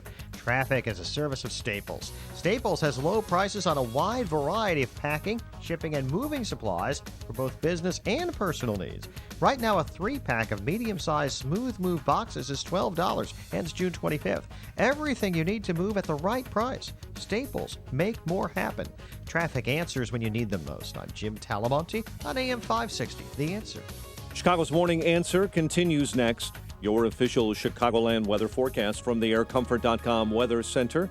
Cloudy, humid, couple of showers, maybe a thunderstorm later this afternoon. High near 83. Currently 66 degrees. Next news at 7, and Chicago's Morning Answer with Dan and Amy continues next on AM 560, The Answer. This hourly segment is brought to you by North State Steel, building America with products made in the USA. Visit northstatesteel.com. Your money. Find out how to keep more of it and live debt-free. Tonight on The Dave Ramsey Show, starting at 7 on AM 560, The Answer. Dan and Amy, so yesterday in New Hampshire, Trump gave a speech on Orlando and, of course, was very antagonistic towards political correctness and the impact of it, at least as he argues it. And he also did an interesting thing at the outset. He kind of set the table to revisit policy proposals he's made in the past as it relates to immigration law in this country. Trump reminding us of previous acts of terror and how those came to pass on the homeland. Even our own FBI director has admitted that we cannot effectively check the backgrounds of people we're letting into America. All of the September 11th hijackers were issued visas. Large numbers of Somali refugees in Minnesota have tried to join ISIS. The Boston bombers came here through political asylum. The male shooter in San Bernardino, again, whose name I will not mention, was the child of immigrants from Pakistan, and he brought his wife, the other terrorist, from Saudi Arabia through another one of our easily exploited visa programs. He's finally got Waleed Ferris or somebody on his staff stringing this all together so you make a cogent argument, and those are the facts. Mm-hmm. Those are the facts about the radical Islamic terrorists and how they were here. And, of course, we know what they did. This is not to say that federal law enforcement hasn't done yeoman's work in interdicting radical Islamic terrorism in this country since 9/11. Jeff Sessions made that point on Sunday. Our committee, my subcommittee this week, just concluded that we've had over 570 individuals either convicted or charged or connected to terrorism since 9/11. 570, this is the Judiciary Committee report, that 570 convicted or indicted since 9/11. Since 9/11. And it's not stopping, as we see apparently today. Yeah, 570. There's 802 on the FBI watch list. Right. As we speak. So it's a lot of people that they are trying to monitor. Exactly. And so, the focus on the FBI and how they let the Orlando killer slip through the cracks, so to speak, especially because they had multiple interactions with him. But then you go to what Trump is essentially saying and what others are saying, which is you're focused on the FBI and how did you let this happen? And yet, in terms of national policy, we've opened the floodgates. That's how you let it happen. You can't expect the FBI to capture everyone, to monitor everyone that you let into this country, not knowing who they are or what they intend to do when they get here. That's the real policy discussion that has to be had at the national level in this presidential campaign. And he did point out, too, that Hillary Clinton, under her proposal, she would let in hundreds of thousands of Syrian refugees that are not going to be vetted. She essentially doubled down on President Obama's executive amnesty. So you got a clear contrast on this issue. And it turns out this we're unfortunately have to be reminded how big an issue this is. For more on that, we're now happy to be joined by our friend Bill Roggio, senior fellow at the Foundation for the Defense of Democracies and the editor of their Long War Journal. Bill, thanks for joining us again. Appreciate it. Always a pleasure, Dan and Amy. So what about that? There's a lot of Tuesday morning quarterbacking of what Jim Comey said yesterday, and we've done some of it here. But what about that, putting the FBI in this impossible position after Comey has said, my agency can't vet all of these individuals that you want to allow into this country, and we're doing it anyway, and then we're going to turn around and say, you guys are falling down on the job.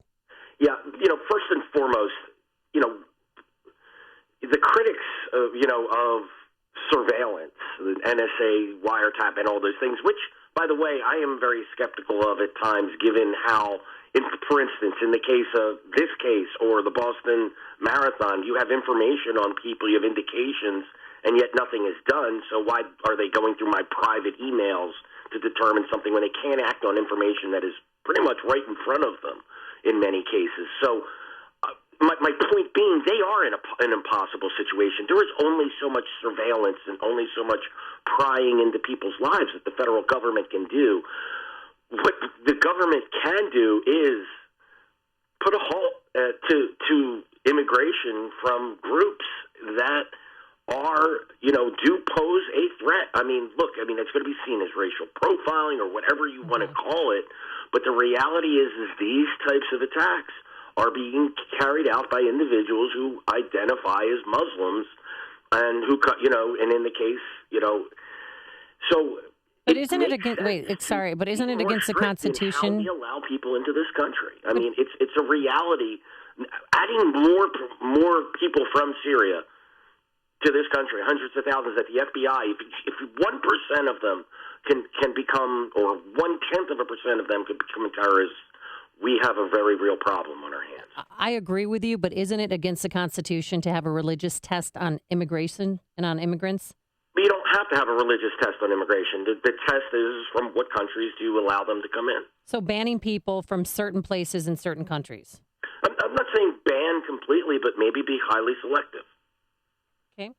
But, so how do we get there then? I mean, how is that has to be, I imagine that's a little above my pay grade, but I believe the legislature decides on the immigration numbers. In this day and age, everything's done by executive decision, so perhaps the president should issue an executive order to I don't know. I don't have the answers for you there, honestly, but it really should be done via the legislature. What about? I'm not here. What about what Jeff Sessions had to say? 570 mostly radical Islamic terrorists arrested or indicted since 9/11.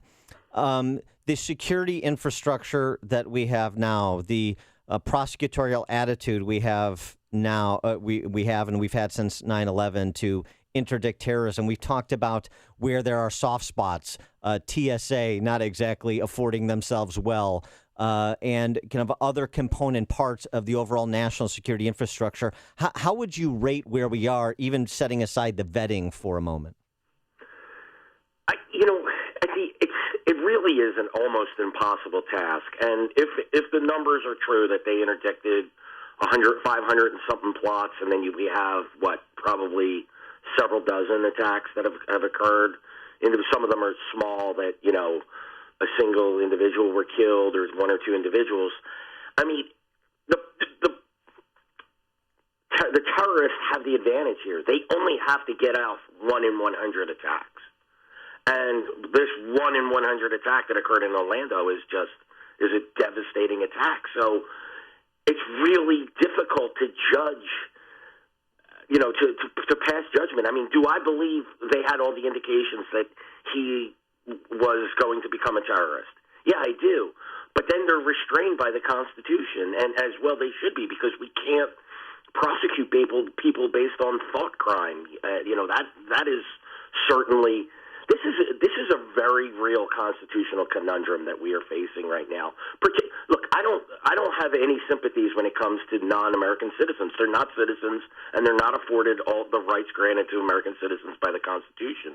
But our own citizens need to be treated a certain way, because no one wants that to turn back on them or abuses to morph into other areas. So it has to be done properly.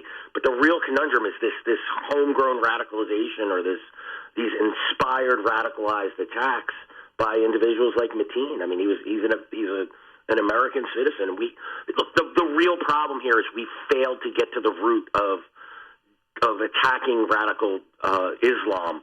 We failed in our wars in Iraq and Afghanistan, and it is coming home to roost for us. Well, I mean, do you see him as a homegrown terrorist, or do you think he was radicalized by some higher, terrorist group and overseas through ISIS? Or do you just see him as a homophobic man who clearly we're learning this morning that his ex-wife said that he had gay tendencies, that he went to that Pulse nightclub for 3 years. He's been going there. I mean, what do you make of this? It's certainly,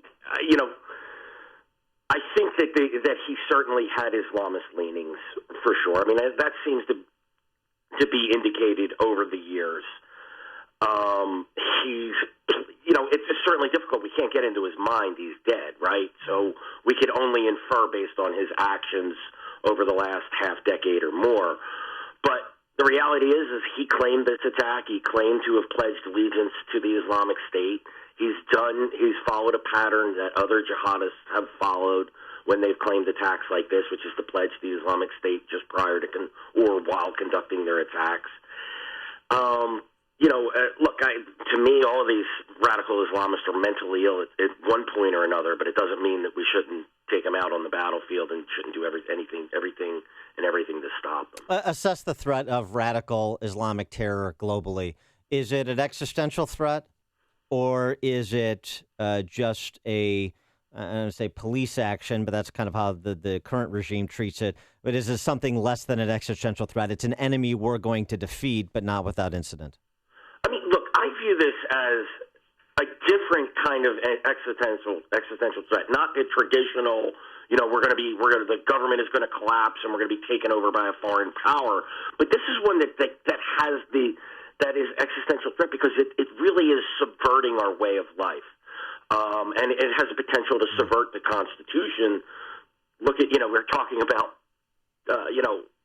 surveillance of American citizens and, profile, all of these things, right? But look, what have we been told by individuals back in the mid-2000s when John Kerry was running for president? He told us, we just have to suck this up, right? Well, guess what? This is 12 years later of not taking this war seriously, of not viewing it as an existential threat, of viewing it as a police action, of one that we could just sort of keep at arm's length. When you don't treat it as an existential threat, you're going to have to suck it up. We're going to have to absorb these types of attacks until we decide to get to the heart of it. The reasons, like individuals, in my opinion, like Mateen or the Orlando attack, the San Bernardino attackers or the Boston attackers, the reason they carry out these types of attacks, they've been inspired to conduct these types of attacks by the success of groups like Al-Qaeda, which has taken over territory, and the Islamic State, which controls territory as well. They view the seeds of the caliphate being there, and they're rallying to the cause, and they're doing that. They're able to do that because we've allowed these groups to gain ground and hold ground.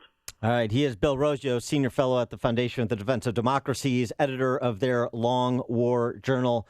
Bill, thanks for joining us. Appreciate it. Always a pleasure. Thank you very much. And he joined us on our Turnkey.pro answer line. It's news, opinion, insight. This is Chicago's Morning Answer on AM 560. The Answer. Some high clouds right now, hot and humid out there, going up to a high today of 83 degrees with a shower or thunderstorm likely. And then tonight, we're going to have a chance of a shower or thunderstorm. And tomorrow looks pretty sticky around here, a high near 90 degrees, and we can't rule out a shower and heavier thunderstorm.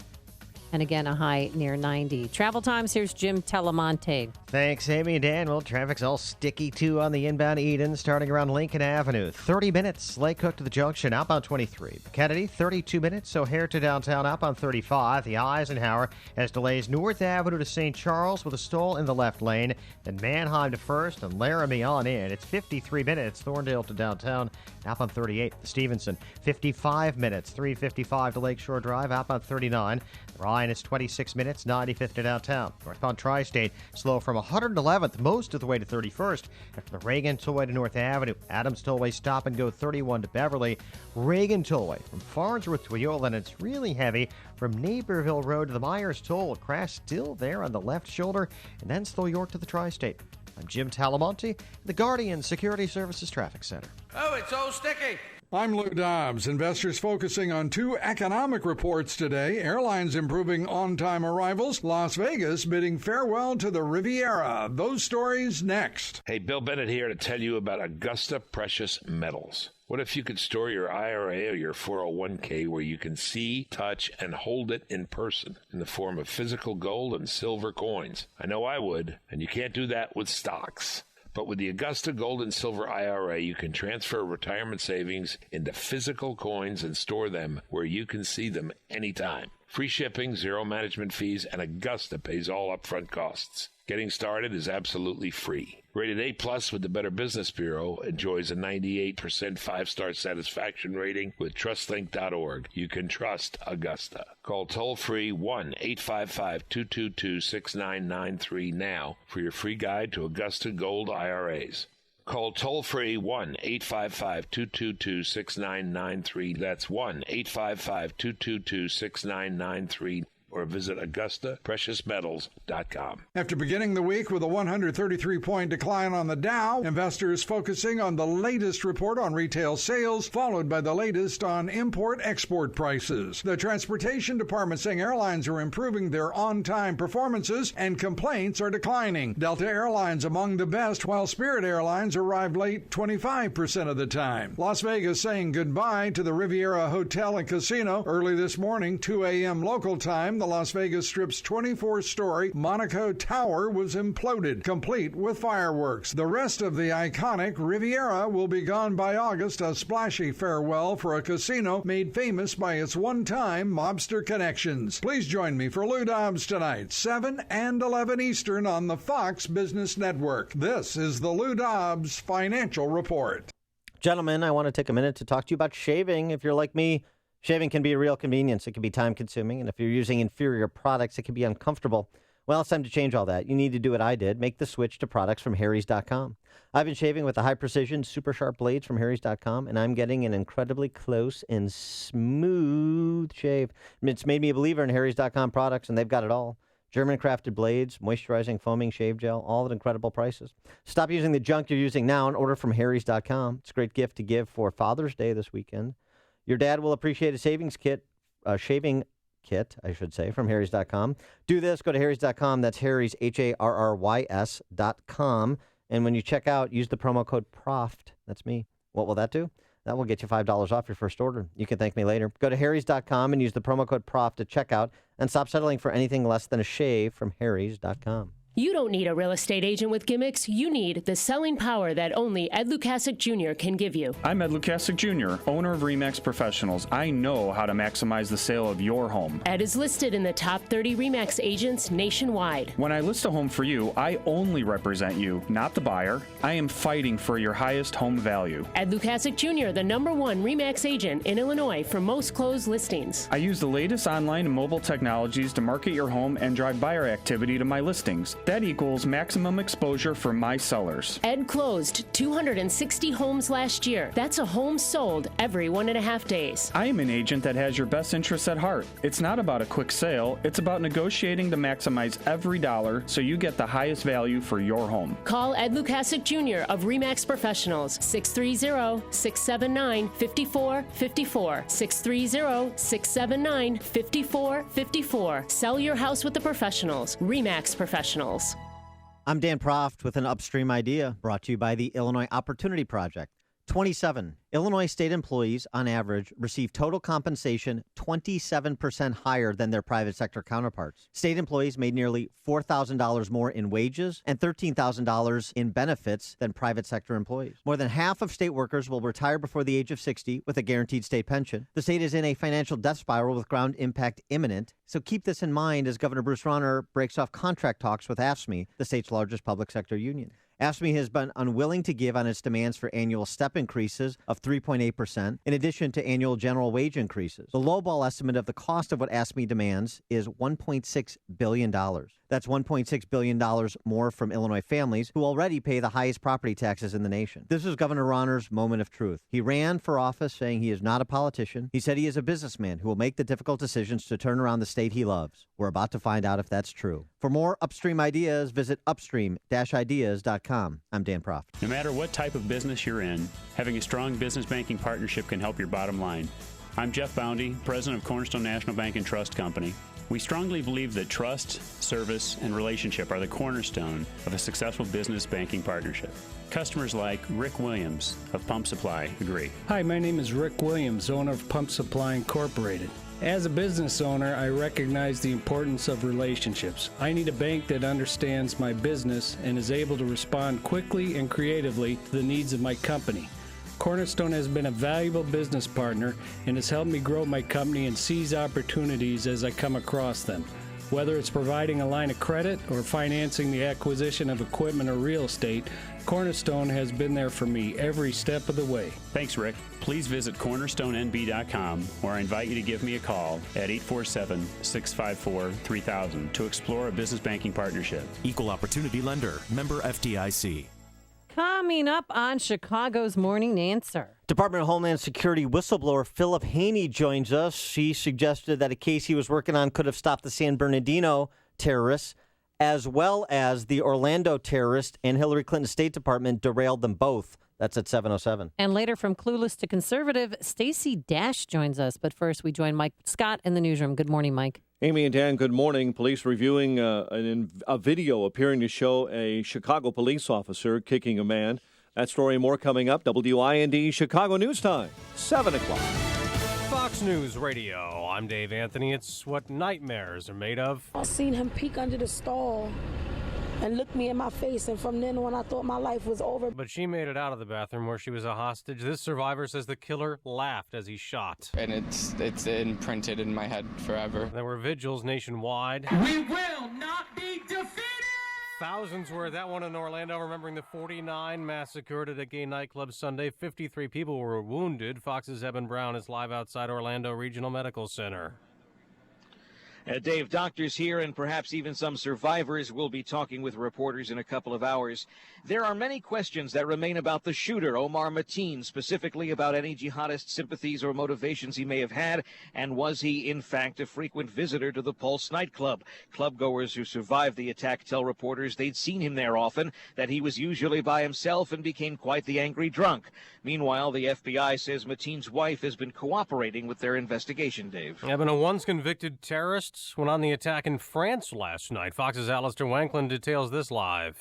Dave, a 25-year-old French man stabbed to death a police commander and his partner at their home, allegedly filming the attack and posting the video on Facebook Live. The attacker mocking his victims as their 3-year-old son cowered in fear. France's president calling it terrorism. The attacker was previously imprisoned for recruiting fighters to jihad in Pakistan. 2 people linked to the attacker have been arrested. President Francois Hollande saying in the wake of the Orlando massacre, nations must act together, Dave. Alistair, another piece of Vegas history turns to dust. That was a tower at the Riviera imploded this morning after closing last year. The Riviera was the Las Vegas Strip's first high-rise hotel and casino.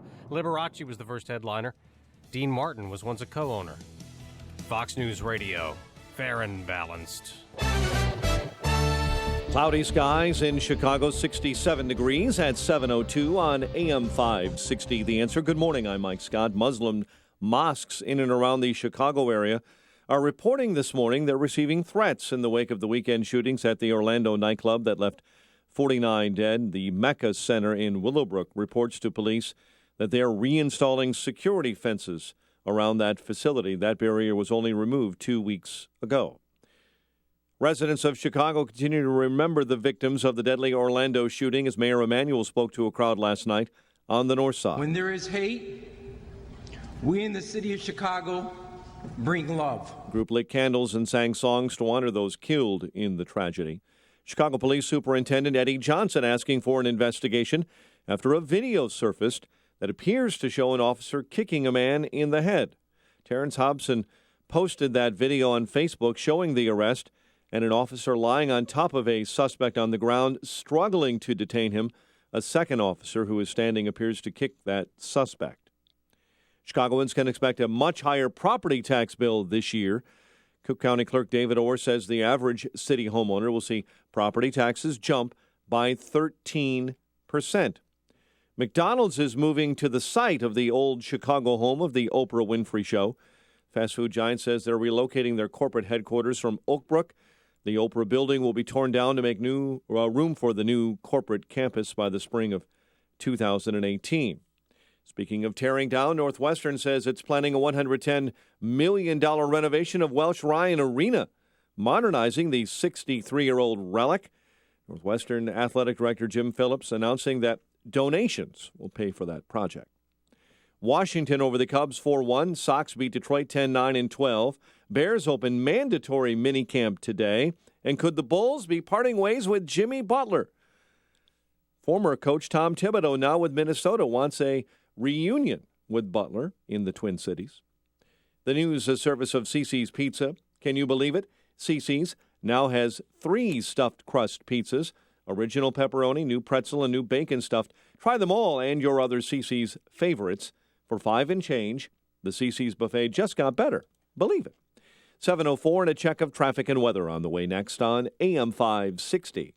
It's the question that's on everyone's mind this election season. Who will Donald Trump pick as his vice presidential running mate? This is what the people want. Well, if you think you know the answer, you could win $560. Believe me. Enter AM 560's Veep Stakes contest. If you correctly predict Trump's running mate, you're eligible to win the cash prize and a $50 gift card from the Trump Winery. Mark my words. You can enter on the AM 560 mobile app or go to 560theanswer.com/Trump and enter today. It's common sense. If you could quickly and painlessly clear your psoriasis or vitiligo, would you? No matter how big the psoriasis is, no matter how small the psoriasis, we can help you. Ashley is a clinical specialist for Extract, the amazing in-office treatment for psoriasis and vitiligo that's clinically proven to show immediate results with up to 95% clearance. What my patients love most about the Extract treatments is it's safe, it's FDA cleared, and they're seeing results very quickly. And the embarrassing, painful patches and discoloration with Extract. There's no medications, no topical ointments, and virtually no side effects. Extract uses light to transform your skin and change your life. It's covered by all major insurances and Medicare, and will help you find a doctor close by. I love what I do. I love coming in every day and making a difference in patients' lives. It's amazing. Call now to live Extract Clear. Call 800-978-3554. That's 800-978-3554. 800-978-3554 or visit xtracradio.com. Qualified patients, certain restrictions apply. World, say hello to some old friends. It's been a long time, but they remember you. They're my toes, and they've been hidden ever since I got nail fungus. Yeah, nail fungus. I know, embarrassing, right? Really ugly stuff that I just couldn't get rid of. Tried several doctors, took pills, creams, even considered surgery. Of course, with that, you lose your nail, and there's no guarantee that the fungus won't come back. So I tried Clear Touch. Clear Touch is a little handheld device you use at home. It's painless because it uses light. Yes, light to travel fast and deep. Can't believe I went so long hiding my toes when this simple, inexpensive solution was waiting right there at Clear Touch. Clear Touch is even cleared by the FDA because it's safe and works. Yeah, my toes saw the light.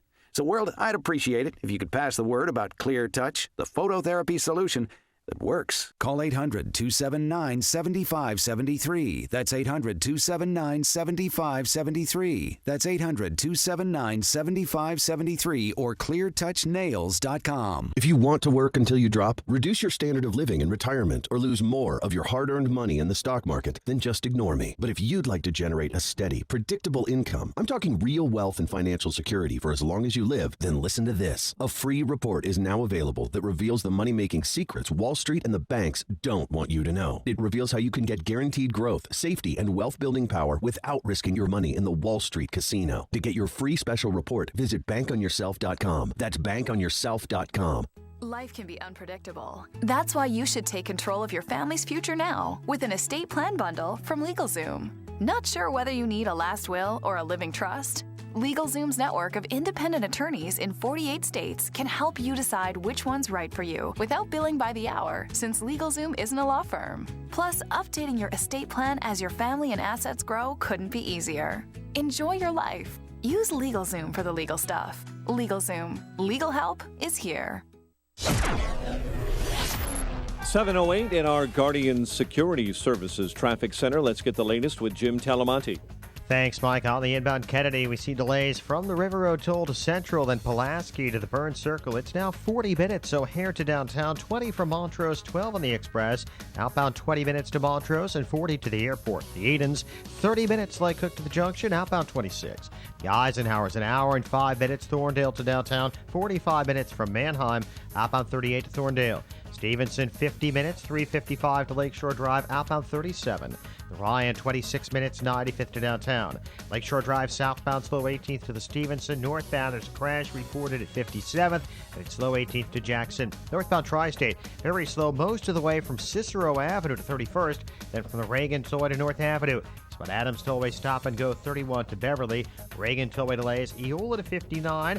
Winfield to 355 and 83 to the Tri-State. Veterans Memorial, 63rd to the Reagan Tollway and Findlay to St. Charles. Traffic answers when you need them most. I'm Jim Talamonte on AM 560, The Answer. Chicago's Morning Answer continues next. Your official Chicagoland weather forecast from the AirComfort.com Weather Center. Here's our meteorologist, Kevin Snyder. Today, mostly cloudy and humid with a couple of showers and a thunderstorm. High of 83. For tonight, it will be cloudy with a couple of showers and a thunderstorm with a low 69. I'm Kevin Snyder on AM 560, The Answer. 67 at O'Hare. Next News 730. Chicago's Morning Answer with Dan and Amy continues next on AM 560, The Answer. This hourly segment is brought to you by Health Quest Radio with Dr. David Kolbaba. Health Quest Radio is heard Saturday mornings at 11 o'clock here on AM 560, The Answer. Good morning. Welcome to your Tuesday morning briefing. Here's what you need to know to start your day. Gunshots to the head, legs, arms, shoulders, stomach, backs. I could just smell the ammo in the air, and I was like, this is a gun. It's awful to experience this with my fellow family. We're also going to look hard at our own work to see whether there is something we should have done differently. So far, the honest answer is, I don't think so. Now that we're seeing terrorists use these assault weapons, that has to be part of the debate. She wants to take away Americans' guns and then admit the very people who want to slaughter us. Let them come into the country. We don't have guns. Let them come in. Let them have all the fun they want. This is Chicago's Morning Answer with Dan Proft and Amy Jacobson on AM 560, The Answer.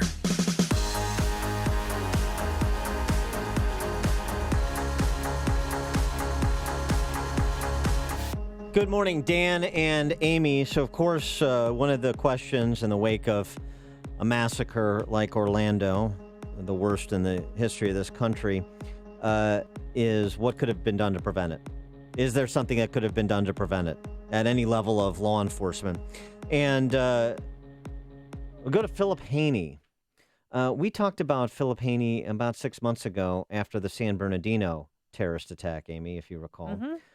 Philip Haney is a former Department of Homeland Security agent who said at the time that an investigation he was conducting into a fundamentalist group operating in the U.S., a fundamentalist Islamic group, may have helped stop the San Bernardino terrorists. He went on with Megyn Kelly and Fox and other outlets to explain the whistleblowing that he did to alert people to what happened. He was looking at a group, a Sunni Islamic group called Tablighi Jamaat. Common spelling. Tablighi Jamaat, I think is the pronunciation. Mr. Haney can correct me. It was linked to essentially it was linked to one of the male terrorist killer in San Bernardino, his mosque. The mosque that he attended. Now, fast forward to Orlando, and Mr. Haney is suggesting that the same organization that was connected to San Bernardino may have had connections to Orlando, that the Islamic Center of Fort Pierce, Florida, is part of the same Tablighi Jamaat network. Oh. For more on the, and by the way, the important thing, he's a whistleblower because the investigation going back to San Bernardino was shut down by the State Department and the Homeland Security's Office for Civil Rights and Civil Liberties because the federal government did not want to profile Islamic groups. That was essentially the rationale. And again, the State Department when Hillary Clinton was the Secretary of State. So for more on this, we're happy to be joined by the aforesaid Philip Haney, who's also the author of a new book, See Something, Say Something, a Homeland Security Officer Exposes the Government's Submission to Jihad. Mr. Haney, thanks for joining us. Appreciate it. Thank you very much. And by the way, you summarized it perfectly. Oh, thank you. It is Tablighi Jamaat, but you set the table for the case absolutely perfectly. My premise, people who have heard me talk in public, and when I was an active duty officer, I always operated on the same premise, that individuals don't function in a vacuum. There's always a network, an organization, especially within the Islamic worldview. People don't operate on their own. They have a very strong awareness of being part of a family, of being part of an organization, of being part of a global community. People just don't think as Lone Ranger individuals. They're always part of a network. That was always my premise in counterterrorism worked, and I was very successful at it.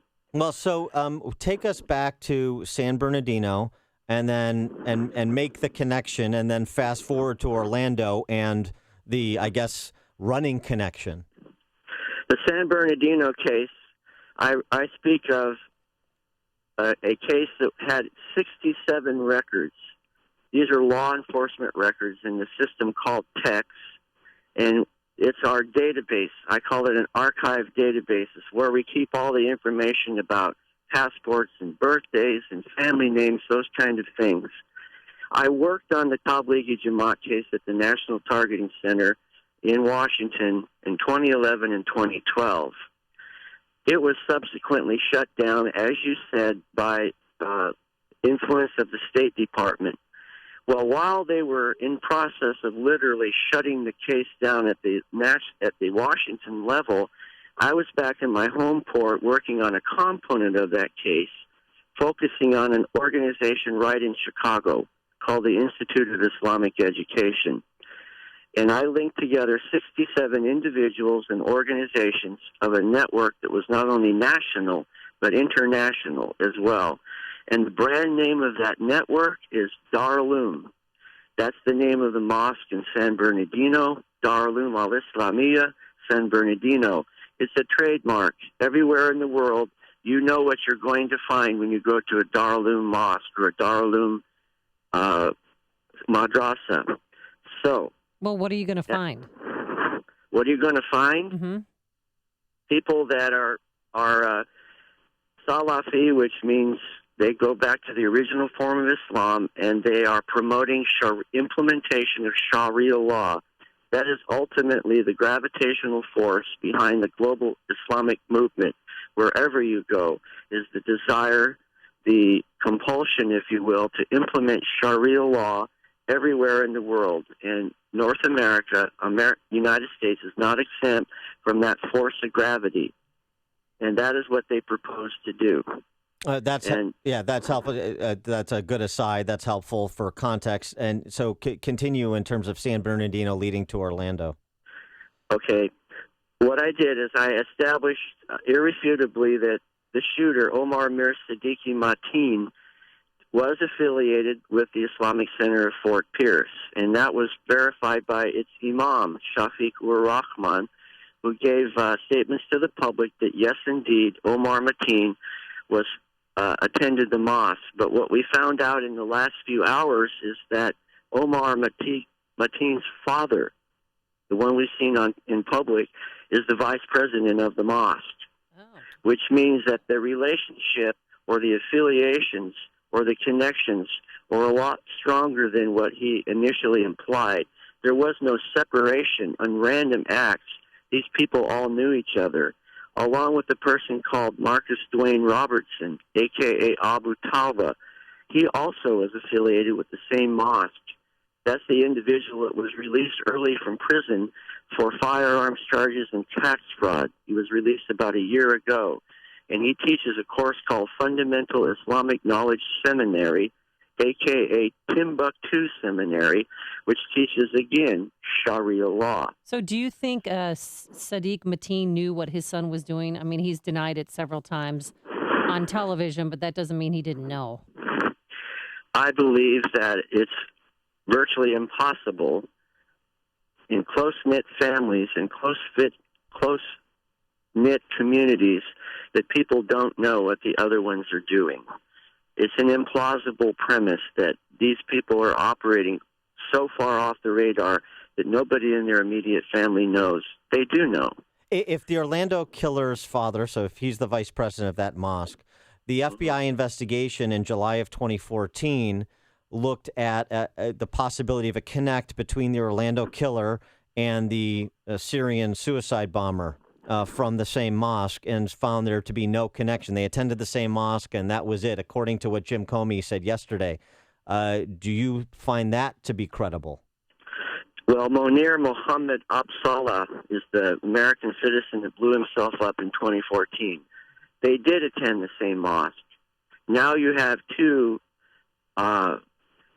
individuals who were dedicated to the promotion of Islam attending the same small mosque in Fort Pierce. In law enforcement, that's what we call a clue.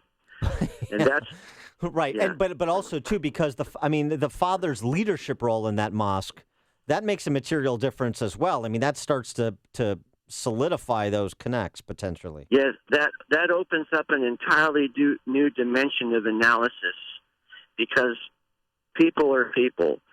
You know, when you operate in that close of an arena, it's impossible to maintain the premise that you didn't know.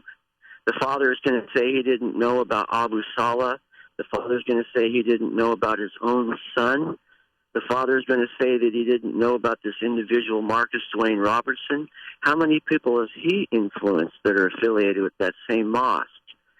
And that's only the starting point.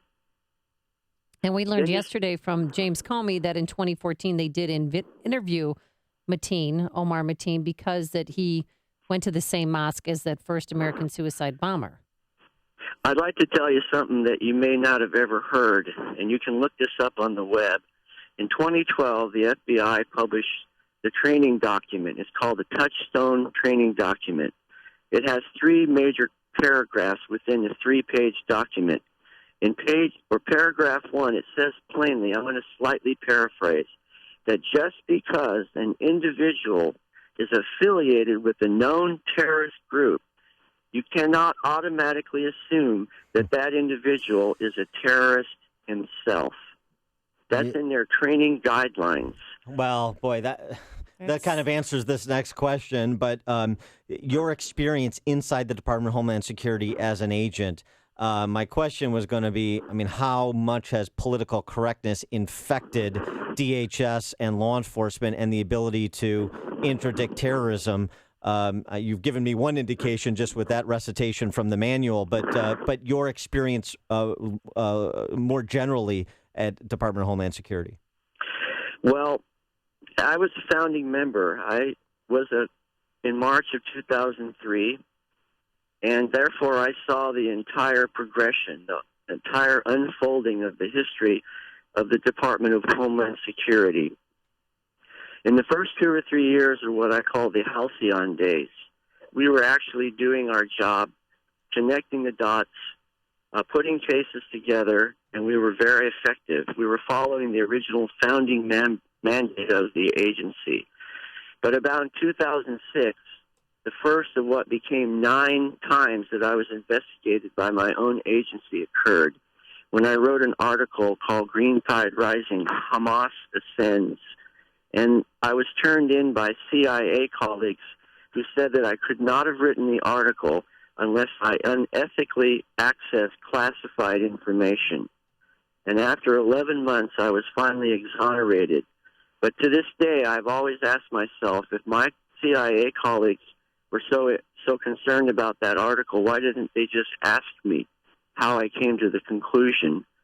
So this was in 2006, the first of 9 times that I was investigated. And in September of 2014, you had your security clearance revoked, as well as your access to work databases, and that's when you said enough was enough and you flipped? Well, they also took my gun, and anybody in the military or in law enforcement knows that's the most humiliating thing that can be done to you, because earning the right to carry a gun as a law enforcement officer is no easy thing. You have to qualify every quarter. It's a very serious responsibility, and to take it from you is like stripping you professionally naked. And they never explained the reason why they did it. And that's another curious thing about the whole process, is that essentially they never explained anything why they did it. So the last 9 months of my career, I was sequestered, and I just spent the time preparing for my pending retirement. And fortunately, I was old enough. I was 62, and I went ahead and retired. And I prepared to write the book that you've mentioned, See Something, Say Nothing, which is a story of my time as a founding member of Department of Homeland Security, who was a first-hand observer because of my background in the Middle East and my training in the strategy and tactics of the global Islamic movement and Quranic Arabic. I was able to discern and decipher some of the deeper meanings of the major things that were happening from 9/11 right up through current time. Because even though I'm retired, my vow is still active. All right. So when I'm sorry, Mr. Haney, but we've got to go. But Philip Haney, he's the author of See Something, Say Something. A Homeland Security Officer Exposes the Government's Submission to Jihad. Mr. Haney, thanks so much for joining us. Really appreciate it. I do appreciate it. Thank you, everyone, for listening. Thank you. And he joined us on our Turnkey.pro answer line. There's only one radio show in Chicago talking about today's biggest stories and telling you what they really mean. That show is this one, Chicago's Morning Answer on AM 560, The Answer. Some sunshine right now, but we can't rule out a shower or thunderstorm. A high of 83 degrees tonight, showers and thunderstorms. And tomorrow, we have a good chance of a shower and heavier thunderstorm, a high near 90. Travel times, here's Jim Telemonte. Amy, the Edens is 30 minutes either way between Lake Hook and Montrose. Kennedy, 35 minutes. O'Hare to downtown, outbound 45. The Ike, an hour and 5 minutes. Thorndale to the Loop, outbound 39 minutes. Stevenson, 56 minutes. 355 to Lakeshore Drive, outbound 37. The Ryan, 26 minutes. 95th to downtown. Reagan, Tollway, really heavy. 31 to Farnsworth, 59 to 355, and 83 to the Tri-State. I'm Jim Talamonte in the Guardian Security Services Traffic Center. Hey, if you're a real estate professional or considering a career in real estate, I have an exciting new opportunity for you. It's a unique revenue and profit sharing model which allows you to gain partnership equity and experience a quality of life unmatched in the industry. Hi, I'm Mark Whittington with Inspire Realty Partners, and we believe it's time real estate professionals had an opportunity to build equity ownership and earn higher commissions. After all, do you know a retired real estate agent? Imagine having ownership equity and working toward building a retirement income stream. Inspire Realty Partners is a rapidly expanding team of like-minded professionals with a mission to elevate the level of service and provide a better experience for buyers and sellers. Our special program servicing veterans, first responders, educators, and their families has created an extra demand for quality associate partners. If you're interested in learning how you can become inspired, visit our career-specific website, joininspire.com. Again, that's joininspire.com. Congratulations to all who took the Balance of Nature New Year's Challenge. Success stories are pouring in. So many people have been helped through this incentive that I have asked Balance of Nature to continue this challenge for as long as possible. I'll tell you what, this stuff is great. I haven't gotten sick. Everybody around me is coming down with that laryngitis. And it seems like it's all over the country. It's like a respiratory tract infection, and people lose their voice, and then it goes away, and then it comes back like 2 weeks later, and it's worse. I teach in a school. Half the teachers here, are sick. They're miserable, and I haven't gotten sick, and I swear it's this stuff. It's this fruits and veggies I'm taking. Good health is just a phone call away. What are you waiting for? Call now and take the health challenge to get a free month's supply of Balance of Nature. Call 1-800-2468-751. That's 1-800-2468-751. Or go online to balanceofnature.com. Use promo code CHICAGO. If you're serious about selling your home, now's the time. Supply is low, and it's a great seller's market in many Chicagoland neighborhoods. This is Michael Medved, and I've done some research, and along with my Salem radio colleagues Mike Gallagher and Dennis Prager, we all recommend that you call Saul. Saul Z and the Z team are so good that if they don't sell your home in 59 days, they'll sell it for free. Guaranteed. Saul is ranked 106 out of 1.2 million agents by the Wall Street Journal. His proven marketing system is so effective that he sells on average a home every single day. Now, he does it by attracting multiple full-price offers that increase demand and help sell your home fast and at the highest price. It's a no-brainer. If I were selling a home in Chicagoland, I'd call Saul. Go online to callsaul.net. That's callsaul, S-A-U-L.net. Or call Saul now at 888-346-0666. That's callsaul.net or 888-346-0666. You'd better call Saul. Is your balance off due to a head injury? Is your head injury due to sports, auto accident, military service, a trip, slip, or fall? Get back on track. Researchers at the University of Wisconsin-Madison are conducting a clinical research study and are in need of participants who have difficulty with balance as a result of their head injury. If you're between the ages of 18 and 65, have experienced a mild or moderate head injury over 1 year ago, and now have difficulty with balance, you may qualify. Please visit headinjurytrial.com for more information and to find out if you qualify for this clinical research opportunity. Limited space is available, so please visit headinjurytrial.com or call 877-861-4652. Compensation of up to $2,000 is available for qualified participants. Visit headinjurytrial.com or call 877-861-4652. Cutting edge. That's a concept companies strive to achieve in the world of custom packaging, design, and vendor-managed inventory. Infinity Packaging is the cutting-edge leader.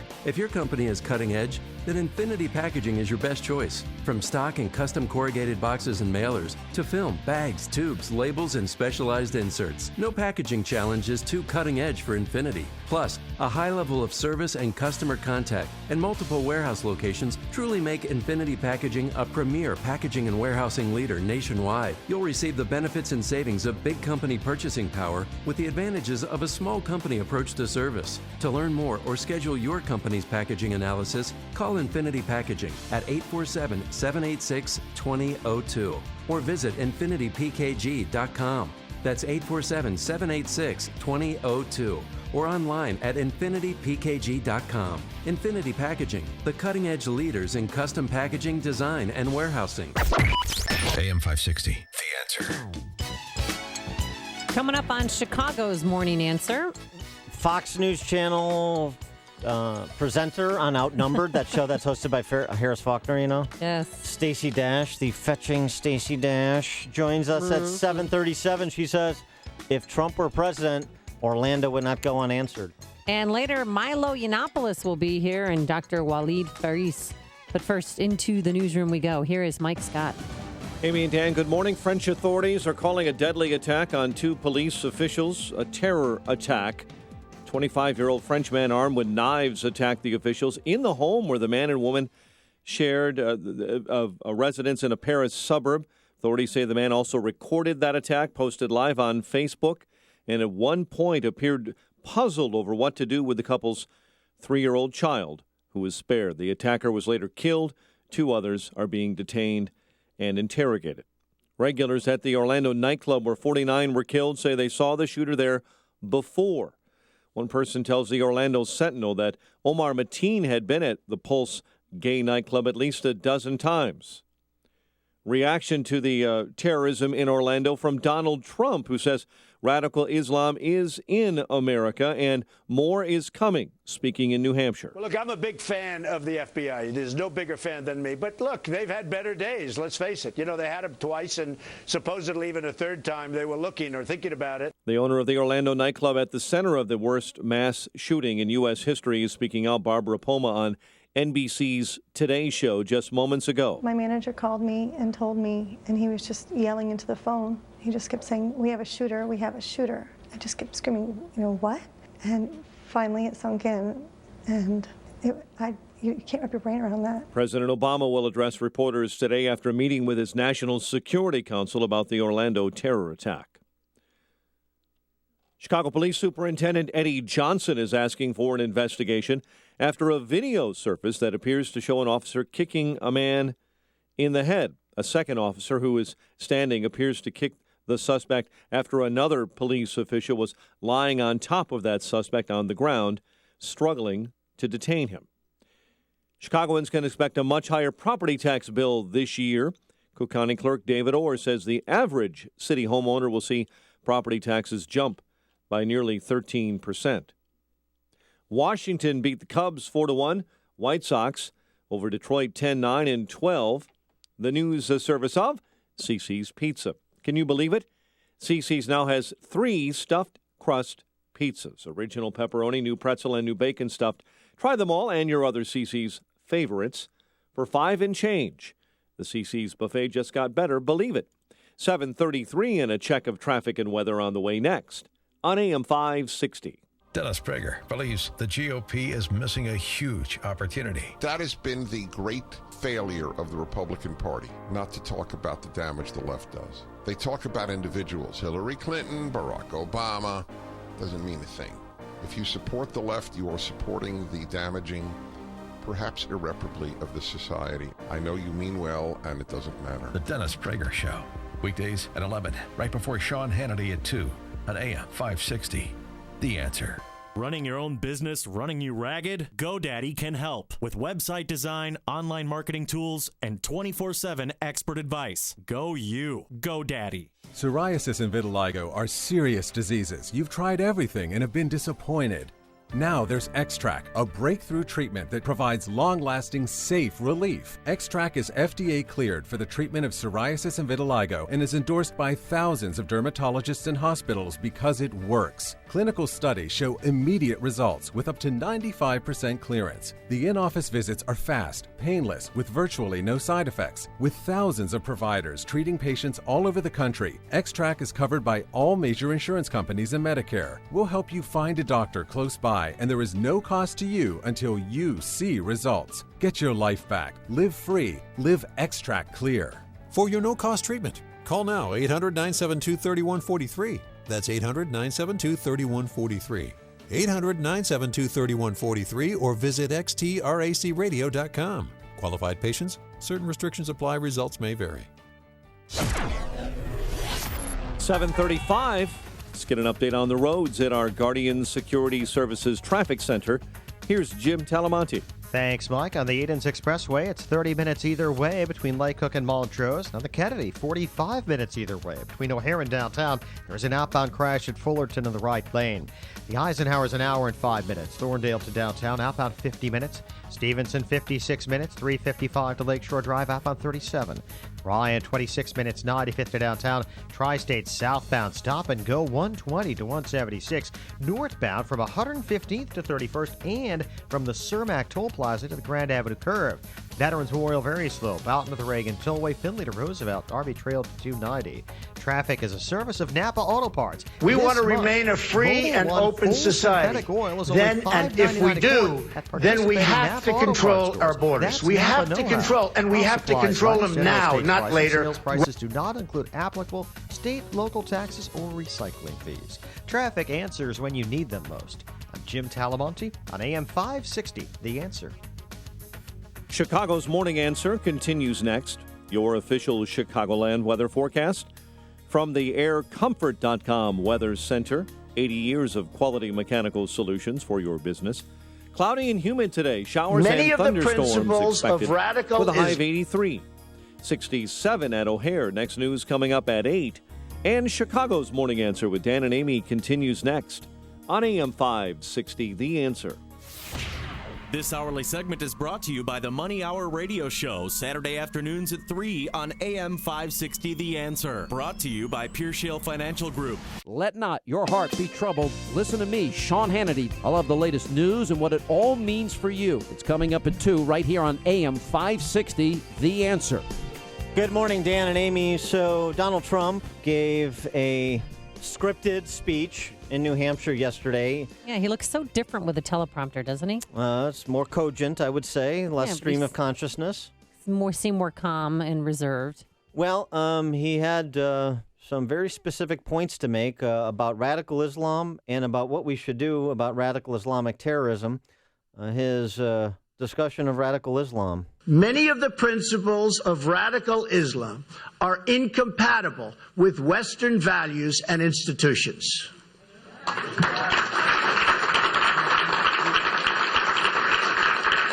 Remember this, radical Islam is anti-woman, anti-gay, and anti-American.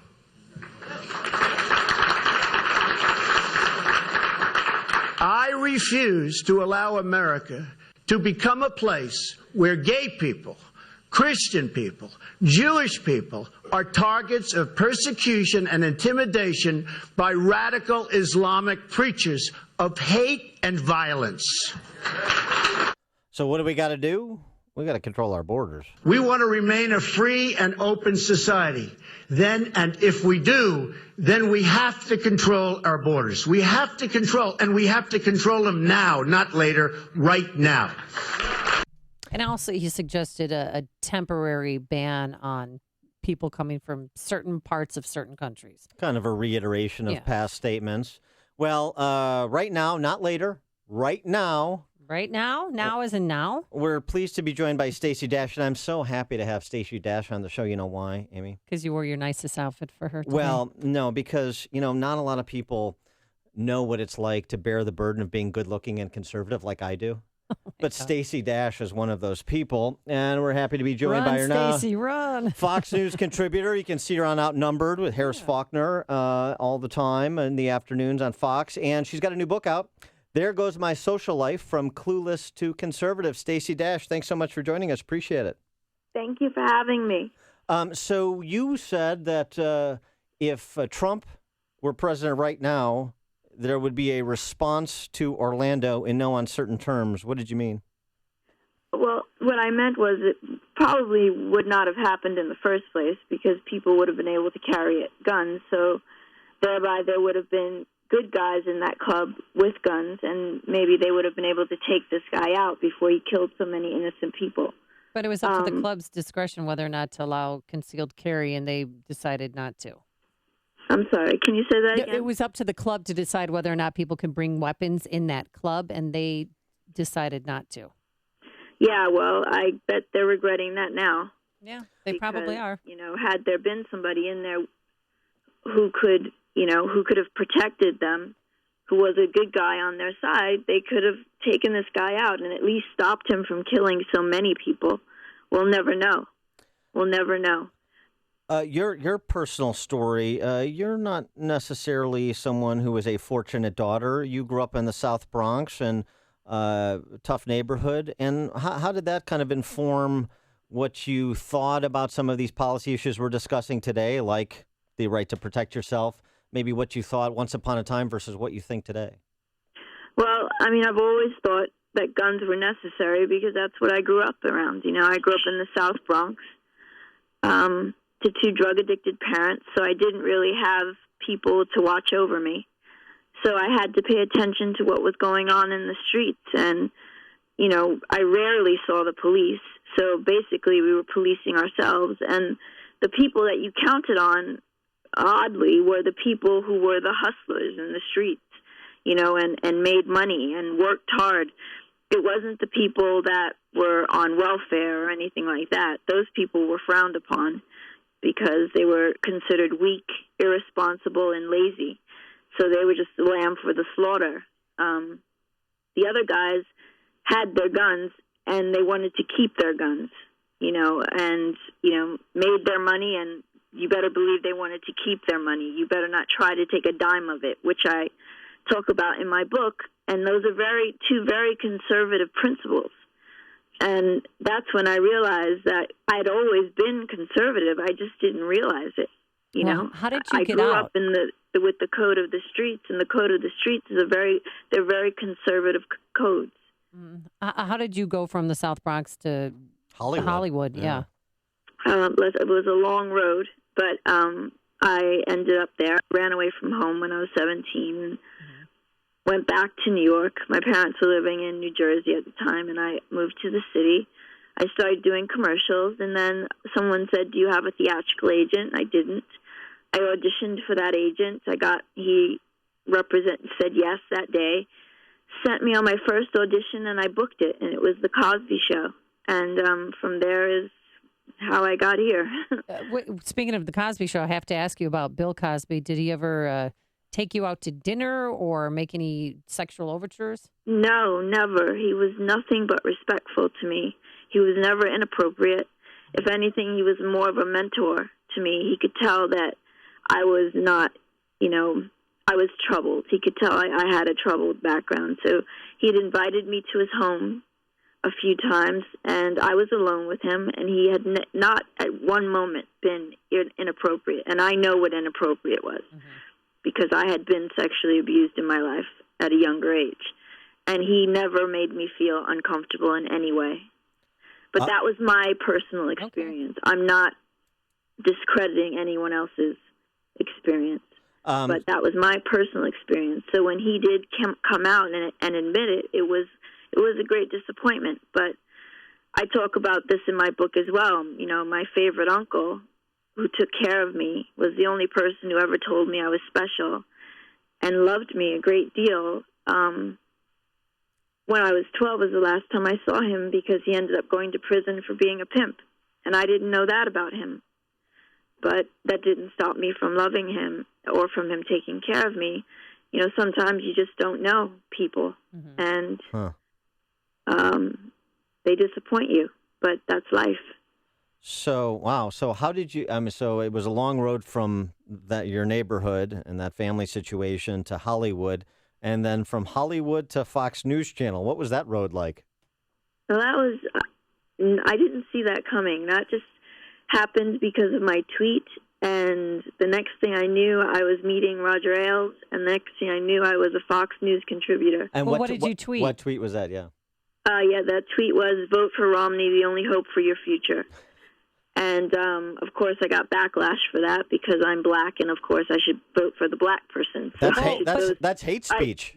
I should vote based on the color of one's skin instead of on the content of their character. Well, how do you think Democratic leadership, say even in the South Bronx, has let down people who are living there? I think how has the president let them down? Yeah, or anybody even in the Bronx. Definitely, because he hasn't done one thing that he said he would do. He hasn't made sure that they're being educated properly. He hasn't made sure that they're well informed. He hasn't made sure that they have opportunities to get good jobs, or given them the tools for those opportunities to get good jobs. All he does is talk. If he does that, when he does talk, it's about when something tragic happens, like Trayvon Martin, and he'll say a comment that is racial to divide us racially. He'll say, well, if I had a son that, was of age, he'd have to be afraid of walking down the street because he's black, which is an absurd thing to say. Cops would kill him just because he's black, which when you're the president of the United States, how do you say that about the men and women who risk their lives every day to keep us safe? But by the way, did you catch that? She's still got a little of that South Bronx accent, right? Talk. I like it. Yeah. It comes out. Yeah, exactly. So well spoken, but then you catch just a little bit of that. Now, So which has been more problematic to overcome in Hollywood, the remnants of your South Bronx accent, or being a conservative? Being a conservative has been more difficult. I've been ostracized, and I've been told to keep my mouth shut or I'll never work again, but I won't be scared into submission. And I'm never going to stop standing up for what I believe in. Like who's told you? Like Steven Spielberg told you that, or who's told you that? My agents. Oh, really? And then they dropped me when I wouldn't keep my mouth shut. Wow. They dropped me because of my politics. But do you still want to act in Hollywood and appear in films and sitcoms? Of course, yes. It's been my lifelong dream since I was in third grade. I've wanted to be an actress. So it saddens me that people are so ridiculous, that they can't see the difference between an opinion and a belief in politics and my ability as an actress. That they can't separate the two things is absurd. Yeah, I have the same struggle. That's why I haven't gotten my big break yet in Hollywood. So Stacey Dash, the book is There Goes My Social Life, From Clueless to Conservative. So what about just in the context of this presidential election and your support for Trump and getting even beyond the celebrity piece of it, the racial political piece of it? And do you think, as Trump suggests, that he is going to pull in a surprising percentage of African-American voters this go-around? Yes, I do. And I think so because he is targeting African-American voters. He's not just assuming, like Hillary Clinton is, that they're going to vote for him. He knows he's going to have to fight for it because he's a Republican and he's the Republican candidate. And the narrative that the Democrats have been feeding to the rest of the, minority community is a plantation mentality that, you have 40 acres and a mule, stay where you are, don't go any higher than that. And the Republicans are the rich 1%, and they don't want you to get anywhere, which is a lie. And they're racist, and that's a lie. And he's the only candidate that I've heard actually say out of his mouth that he is going to directly help the African-American public and make sure that they get everything they need for a good education and opportunities to achieve their American dream. And I have a minority outreach program that involves Herman Cain, Colonel Allen West, and Dr. Ben Carson, Sheriff Clark. We all, want to be sure that the Republican gets the vote, and that we change this whole thing of the inner cities perpetuating the same thing over and over again. And you think they would. They've been voting Democrat time and time again, and nothing's changed. So I'm hoping that this time they will vote for a man who is not establishment, who is a capitalist, and who will help them make money. And the proof of that, he's telling the truth, is he put Dr. Ben Carson in charge of his education program. A racist doesn't do that. I mean, look, you can't start hanging around with Ben Carson and Sheriff Clark and these individuals and think you're going to star in Chirac. I mean, it's just not going to happen. Right. Stacey Dash, we appreciate you speaking out and look forward to the book, There Goes My Social Life, From Clueless to Conservative. And even if Hollywood is ostracizing you, we're not, and we'll look forward to watching you on Fox News as well on Outnumbered. Thanks for joining us so much. Good luck with the book. Yes, and please, everyone, go to my website that I just launched, Dash America. Dash and America. You can see the 3 platforms that I have and what I'm doing to help make our country great again. DashAmerica.com? Yes. Great. Thanks so much for joining us, Stacey. Appreciate it. Thank you. And she joined us on our turnkey.pro answer line. Connect with Dan and Amy on the AM 560 The Answer mobile app. Just text the word app to 64636 to download the app today. You tell her to watch out for Herman Cain. Oh, just kidding. Hey. Too soon, yeah. Today, mostly cloudy.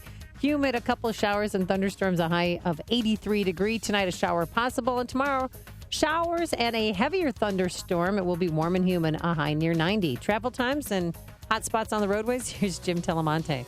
Thanks, Amy and Dan. Good morning. The Edens now is just 25 minutes. Lake Cook to Montrose and outbound 35. The Kennedy, 45 minutes either way between O'Hare and downtown. The Ike heavy, an hour and 15 minutes. Thorndale to the post office. Crash at First Avenue in the right lane. Outbound it's 50 minutes to Thorndale. Stevenson, an hour and 5 minutes. 355 to Lakeshore Drive. Outbound 37 minutes. The Ryan, 26 minutes. 95th to downtown. Tri-State southbound. Heavy Washington to 176. Northbound jammed. 115th to 31st. After the Cermak toll to the Grand Avenue curve. Eastbound Adams Tollway slow 25 to Roselle and Elmhurst to Lee. Reagan Tollway heavy from the Aurora toll most of the way to 355 and 83 to the Tri-State. Veterans Memorial slow Boughton to the Reagan Tollway and from the Army Trail toll to 290. I'm Jim Talamonte in the Guardian Security Services Traffic Center. Dan Proft here. June is Men's Health Awareness Month. Guys, don't put off things you can accomplish today, especially when it comes to your health. If you're like me, you hate going to the doctor, but if you knew your appointment would take less than an hour and that you could feel better and have more energy, you'd probably make it a priority. That's what Low T Center can do for you. They make it easy to get your levels checked. You walk in, take a simple blood test, and with their in-house certified lab, you will know your results within 20 minutes. If you've noticed a decline in energy, stamina, or libido, you may have low testosterone. Low T levels make you feel tired and grumpy, can raise your cholesterol and cause weight gain. Low T Center's experienced medical staff will educate you on the benefits and risks of testosterone replacement. A Low T Center it takes just minutes for results, and their services are covered by most health insurance. So make your health a priority and call Low T Center today at 630-581-5171. Tell them Dan Proft sent you. That's me. That number, 630-581-5171, or go to lowtcenter.com. No matter what type of business you're in, having a strong business banking partnership can help your bottom line. I'm Jeff Boundy, president of Cornerstone National Bank and Trust Company. We strongly believe that trust, service, and relationship are the cornerstone of a successful business banking partnership. Customers like Robert Weissite of Robert C. Weissite Company agree. I appreciate the depth of experience my Cornerstone banker brings to the table. Last June, we located a building we wanted to buy for expansion. My Cornerstone banker walked me through everything I could expect to face in advance, from the letter of intent all the way through the day of closing. It went very smooth and predictably and with low stress. He had been through this type of transaction many times, and his years of experience helped me make my purchasing experience predictable, efficient, and successful. Thanks, Bob. Please visit cornerstonenb.com, or I invite you to give me a call at 847-654-3000 to explore a business banking partnership. Equal Opportunity Lender, member FDIC. You've been working hard for years to build your business. You've invested a lot of time, hard work. Things are going great. Good for you. But in seconds, all your hard work goes up in smoke. You never really thought about maintaining your computer and network infrastructure. It always just worked. Like many businesses, you took your IT system and support, or lack thereof, for granted. Now what? A call to your internet provider? The cable company? I don't think so. They're not going to be able to even come close to handling this problem. This is a job for Turnkey IT. Turnkey IT is a well-organized team of certified professionals that take care of things before they break and often know about problems before you do. They become an integral part of your business so you can focus on what you do best. Just like your business, it's all about having a plan and not just reacting when things start to fall apart. Talk to David or any one of the Turnkey IT pros about your plan. Go online to turnkey.pro. Turnkey.pro. AM 560, The Answer. All right, so I've been addicted to this story, and I've been watching CNN, Fox News, everything you can imagine nonstop. And this mother, Christine Leonin, did you see her? She's one. She was ran to the scene. She was waiting to hear word whether or not her son, her only son, Christopher, had been killed in the nightclub shooting. And she finally found out 2 hours after getting off the Today Show yesterday morning.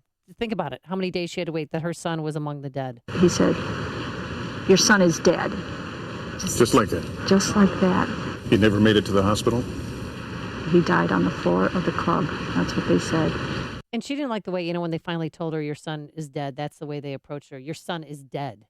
And a lot of people didn't like her because she was the one who suggested putting a ban on assault weapons.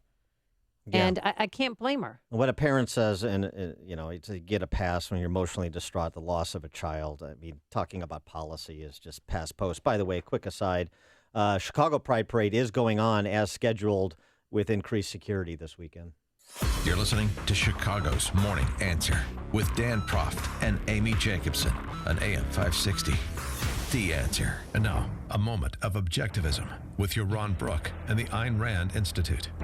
True love is selfless, we commonly hear, but philosopher and novelist Ayn Rand rejected that idea. A selfless love is a contradiction in terms. It would mean that you have no personal stake in the relationship. Instead, romantic love is profoundly selfish. It's a union of mind and body that both people pursue for their own happiness. Ayn Rand wrote that only a rational, selfish man, a man of self-esteem, is capable of love. That's because we love what we personally value, and love is profoundly demanding. To quote a famous line from Ayn Rand's novel, The Fountainhead, to say I love you, one must first know how to say the I. You can learn more about Ayn Rand's thought-provoking perspective on love, sex, and human relationships at ARIradio.com. From the Ayn Rand Institute, I'm Yaron Brook. This has been a moment of objectivism from the Ayn Rand Institute. To learn more, listen to the Yaron Brook Show, Saturdays at 4 on AM 560, and visit ARIradio.com.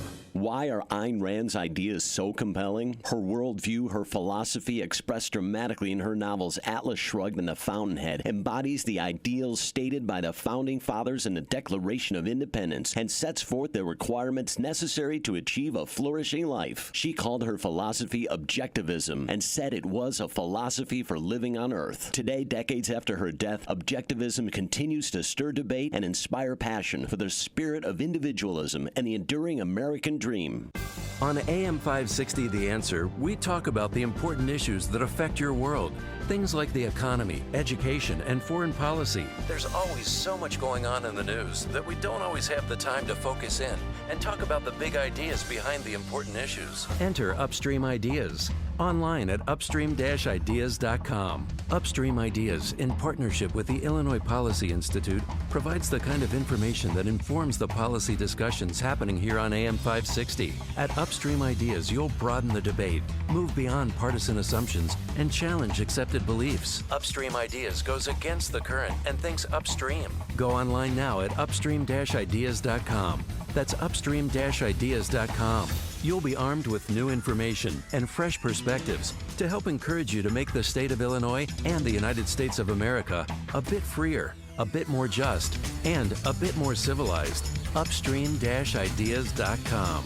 World, say hello to my 9 little friends.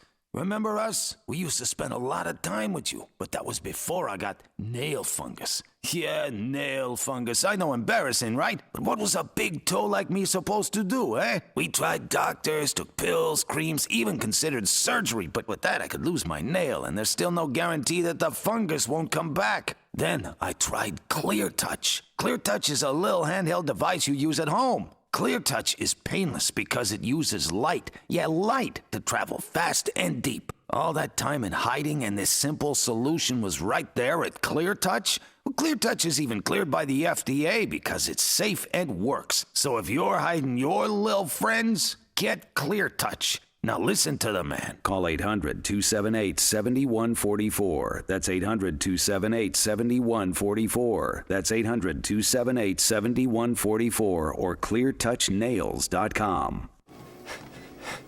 Mike Rowe here for 1 hour. Today, Chuck is jogging in place to make a point about energy efficiency. I thought I was training for a marathon. He's been at it now for... 3 minutes. And already he's wearing out. I'm not. Your heating and air conditioning systems are a lot like Chuck. Warm yet somehow cool. Wheezing, wasting energy, and probably headed for replacement. You're talking about the air systems, right? Sure, pal. Sure. Call 1 hour before it's too late. Can you do the disclaimer for me? Each independent franchise is licensed in its respective state or county. Thanks. Mostly cloudy and 70 degrees. WIND Chicago News Time is 8 o'clock.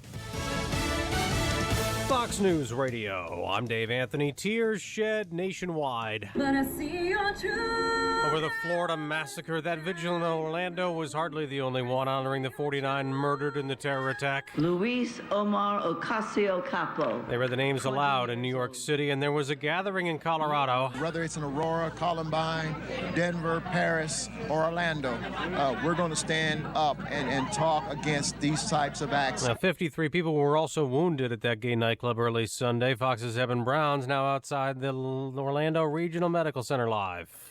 Dave, we expect to hear more about 5 patients who, as of last night, were still said to be in grave condition. But now there is concern that victims and families will need some financial help. It is horrifying to me to see the greatest, the deadliest, the bloodiest mass shooting.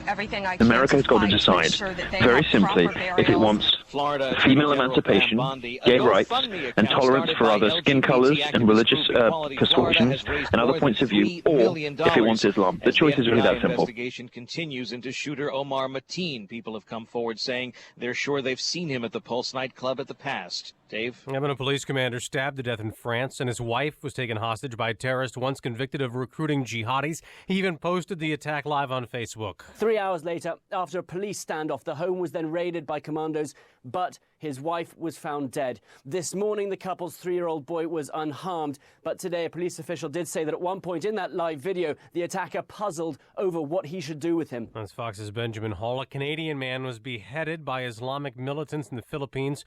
The second Canadian hostage that group is killed in that same manner this year. Americans bought more online and also dined out more last month. U.S. retail sales rose 0.5%. Fox News Radio. Fair and balanced. Clouds and sun, we have 69 degrees. 8:02 on AM 560. The Answer. Good morning, I'm Mike Scott. Muslim mosques in and around Chicago, according to the Associated Press, are receiving threats here in the wake of weekend shootings in Orlando at a gay nightclub that left 49 dead. The Mecca Center in Willowbrook says the center is reinstalling security fencing around that facility. Barriers were only removed 2 weeks ago. People in Chicago gathered to remember victims of the deadly Orlando shooting. Mayor Emanuel speaking to a crowd last night on the north side at a vigil at the center on Halstead. When there is hate, we in the city of Chicago bring love. We're tracking a developing story this morning. Chicago Police Superintendent Eddie Johnson is asking for an investigation after a video surfaced that appears to show an officer kicking a man in the head. Terrence Hobson told reporters he shot the video that was posted Monday afternoon on Facebook showing an arrest on the city's west side. The video shows an officer lying on top of a suspect, wrestling and trying to detain him. Meantime, a second officer who is standing nearby appears to kick the suspect. Police say in a statement after viewing the video that the Independent Police Review Authority has been involved now to investigate while the department gathers more information. A Lake County judge is granting a new hearing for a former Lincolnshire daycare worker found guilty of murdering a toddler in 2011. Judge ruled yesterday that new testimony will be allowed in the case of Melissa Kalusinski, the 29-year-old serving a 31-year prison sentence after she confessed to killing 16-month-old Benjamin Kingen. Her lawyers claimed the confession was coerced. Washington over the Cubs 4-1. White Sox beat Detroit 10-9 in 12. And the Bears open mandatory minicamp today. The news service of CiCi's Pizza, can you believe it?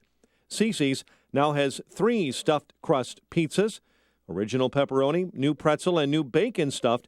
Try them all and your other CiCi's favorites for just $5 and change. The CiCi's buffet just got better, believe it. 8:04, time for the AM 560 Business Beat. From the Fox Business Network and a service of Turnkey.pro, here's Jenny Casola. From the Fox Business Network, small business sentiment improved last month. The National Federation of Independent Business surveyed 700 owners. The index improved, but it's still below the reading for last year. Small businesses say they have ongoing problems finding qualified workers, but more than half of the firms report they were hiring or attempted to hire last month. Staples will offer same-day delivery for online orders in major cities. Staples Rush will cost you $14.99. It's available in New York City, Boston, and Dallas. It's about to be expanded. Orders placed before 3 p.m. will be delivered by 7 p.m. The Federal Reserve begins its 2-day meeting today. The weak employment report for May is raising doubts about the health of the job market, so it's unclear when the Fed will be able to carry out its plan to raise interest rates. The Dow closed down 132 points yesterday. With the Fox Business Report, I'm Ginny Cosola. It's 8:05 in Chicago. A check of traffic and weather on the way next on AM 560. Sean Hannity lays out what's at stake this election. The media is ignoring all this anti-American, pro-Mexican flag violence at Donald Trump rallies. I mean, it's getting vicious out there. There's a lot at stake this election. If you're pro-life, if you're pro-Second Amendment, if you want to build the wall, if you want to repeal Obamacare, you want conservative justices, there's a lot at stake here. And the media wants Trump to lose, big time. The Sean Hannity Show. Afternoons at 2, right before Joe Walsh at 5 on AM 560. The Answer. If you want to work until you drop, reduce your standard of living in retirement, or lose more of your hard-earned money in the stock market, then just ignore me. But if you'd like to generate a steady, predictable income, I'm talking real wealth and financial security for as long as you live, then listen to this. A free report is now available that reveals the money-making secrets Wall Street and the banks don't want you to know. It reveals how you can get guaranteed growth, safety, and wealth-building power without risking your money in the Wall Street casino. To get your free special report, visit bankonyourself.com. That's bankonyourself.com.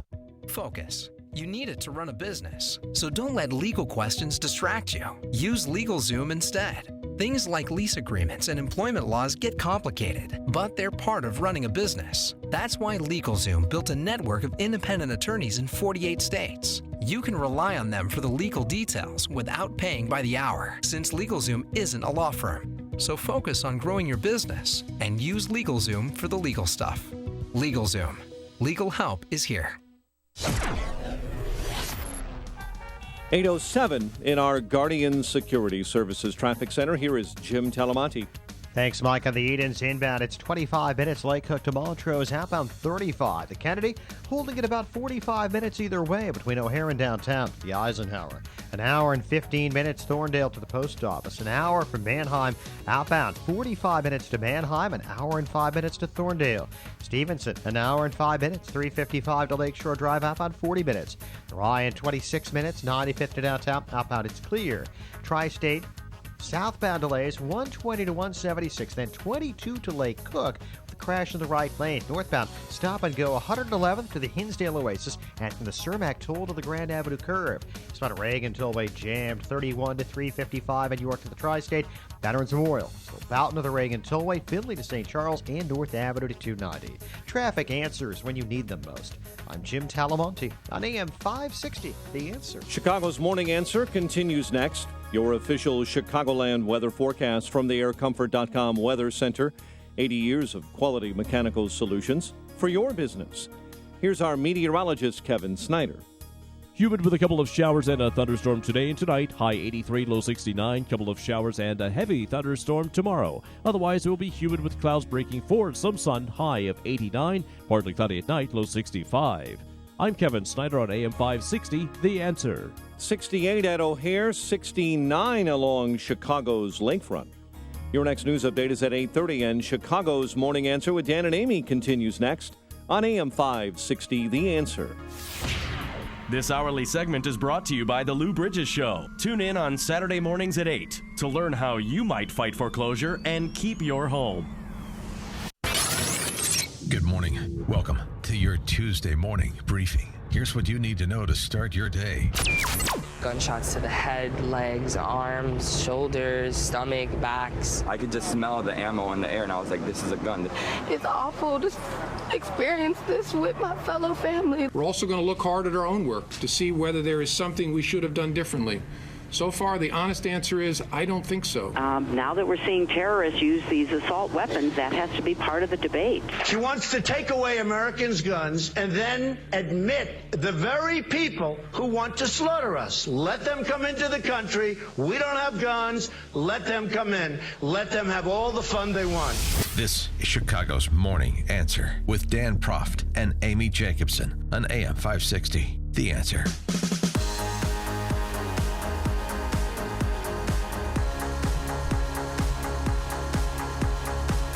Good morning, Dan and Amy. Well, you just heard Donald Trump there from his speech in New Hampshire yesterday.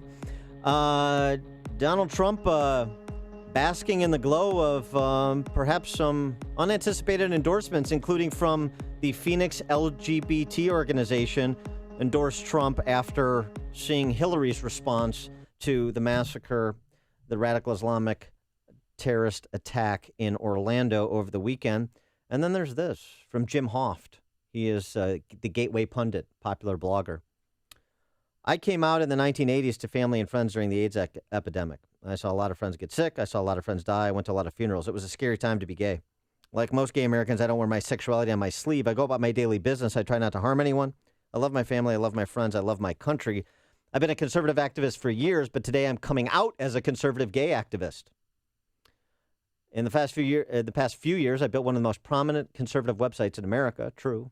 I created the Gateway Pundit because I wanted to speak the truth. I pray that gays will come back home to the Republican Party. No more death. Dear God, no more death. Jim Hoft, Gateway Pundit. And someone else in that category of outspoken gay conservative activists is our friend Milo Yiannopoulos. He presented a choice over the weekend to America. Here's the choice Milo presented. America has got to decide, very simply, if it wants female emancipation, gay rights, and tolerance for other skin colors and religious persuasions and other points of view, or if it wants Islam. The choice is really that simple. And for more on that choice, we're happy to be joined again by Milo Yiannopoulos, Breitbart tech editor. Milo, thanks for joining us. Hey, guys. How's it going? Good. And by the way, just as a quick aside before we get into the issue of the day, I'm going to give you this victory. DePaul University President Dennis Holzschneider announced yesterday he plans to step down at the end of the next school year. He did. This is yet another scalp for my Dangerous Faggot tour, which is striking terror into the hearts of social justice warriors and crazy progressive liberal academics everywhere. Well, and to your point, the choice you presented in your interview over the weekend, develop that a little bit more, because you talked about what the left tries to do, which is pit minorities against minorities. Yeah. No, I do talk a lot about this, and I think it's interesting. That kind of happened at DePaul, actually. There was a question about whether the university was being responsible, and in my view it wasn't, allowing Black Lives Matter activists to run rampant over an event staged by a gay guy. What we've seen in Orlando is an even more horrible and obvious and chilling version of, as you say, what I call minority wars, which are the way that the progressive left pits people against one another because it erects these victimhood hierarchies. Now, for reasons best known only to the mysteries of the inner progressive mind, Muslims seem to be at the top of that victim hierarchy, despite the fact they want to kill everybody else on it. And we're starting to see some of the effects of lying to people about Islam, lying to people about what's likely to happen when you pit these groups against one another. Now, America hasn't traditionally had large-scale acts of sort of minority terrorism, intra-minority terrorism, if you like, outside of the race issue. But we're starting to see it happen now, and it's starting to happen because we've lied to gay people about the worst thing they can possibly look to suffer in their lives. The worst thing that's going to happen is someone's going to walk down the street, you're going to get called fag. No, actually what's happening is we're welcoming in Islamic terror, and we're welcoming in Islam in general and the culture that surrounds that religion, which is completely antithetical to our values, which is horrible to women, which is murderous toward homosexuals, and we're lying to gay people about it. So we're not providing them with the tools or the opportunity, the tools that they need or the knowledge that they need to protect themselves, to be vigilant, and to look after themselves. We're telling them there's no problem. Oh, Muslims are all lovely. Well, they're not. Muslims don't like gays very much. Just look at the numbers. 96% of Palestinians believe that, homosexuality is an unacceptable lifestyle choice. And even in our own countries, in Britain, for instance, 52% of British Muslims believe that homosexuality is an unacceptable lifestyle choice. You will never hear about that from the progressive left. But these people are living in our cities. They're living in our streets. They're living next to us. And sooner or later, these things are going to happen. Orlando was a horrible tragedy, but I hope if something good comes out of it, is that gay people realize the political left does not have their back. So what was your reaction yesterday when Donald Trump, he basically said people should be able to love who they want and to express their own identity. Is Donald Trump pro same-sex marriage? Well, Donald Trump has been the person who has stood by the gay community through this the most strongly, which is why I think you're seeing all these news reports about whether it's the Phoenix LGBT organization or whether it is just gay people on Twitter saying, you know what, I never thought I'd hear myself say this, but I'm going with Trump. And I am seeing dozens, if not hundreds of people talking like that, particularly in Orlando. I'm in Orlando right now. I'm down to give a lecture tonight, University of Central Florida, about 6 p.m. tonight. I'm going to be giving a lecture about Islam and gays. I'm seeing this on the streets down here. I'm hearing people talk about this. They're saying, I had no idea this was ever going to happen to me, but you know what? This is the only guy that might actually protect us. Hillary Clinton is part of the problem. She is part of the left consensus that erects these victimhood hierarchies, that refuses to accept that not everybody is nice to other people. I think people are recognizing in Trump, whose birthday it is today, I think, people are recognizing in Trump somebody who is happy to take a stand and happy to defend Americans. Because ultimately, some of your listeners are going to be Christians. They're going to have some issues with gay sexuality, gay lifestyle choices, whatever. But there is a world of difference. There is a vast gulf between a Christian baker who says, you know what, I'd probably rather not cater a lesbian wedding, and a Muslim cut up about his own sexuality, as we now think is probably the case, who takes to a nightclub, kills 50, and maims another 50 people. This is not something that Christians are doing. This is not something that any other group is doing. And it is time we were honest to the minorities in our own countries about it so they can protect themselves. And maybe you can lead the students at Central Florida in a happy birthday to Donald Trump on his 70th tonight.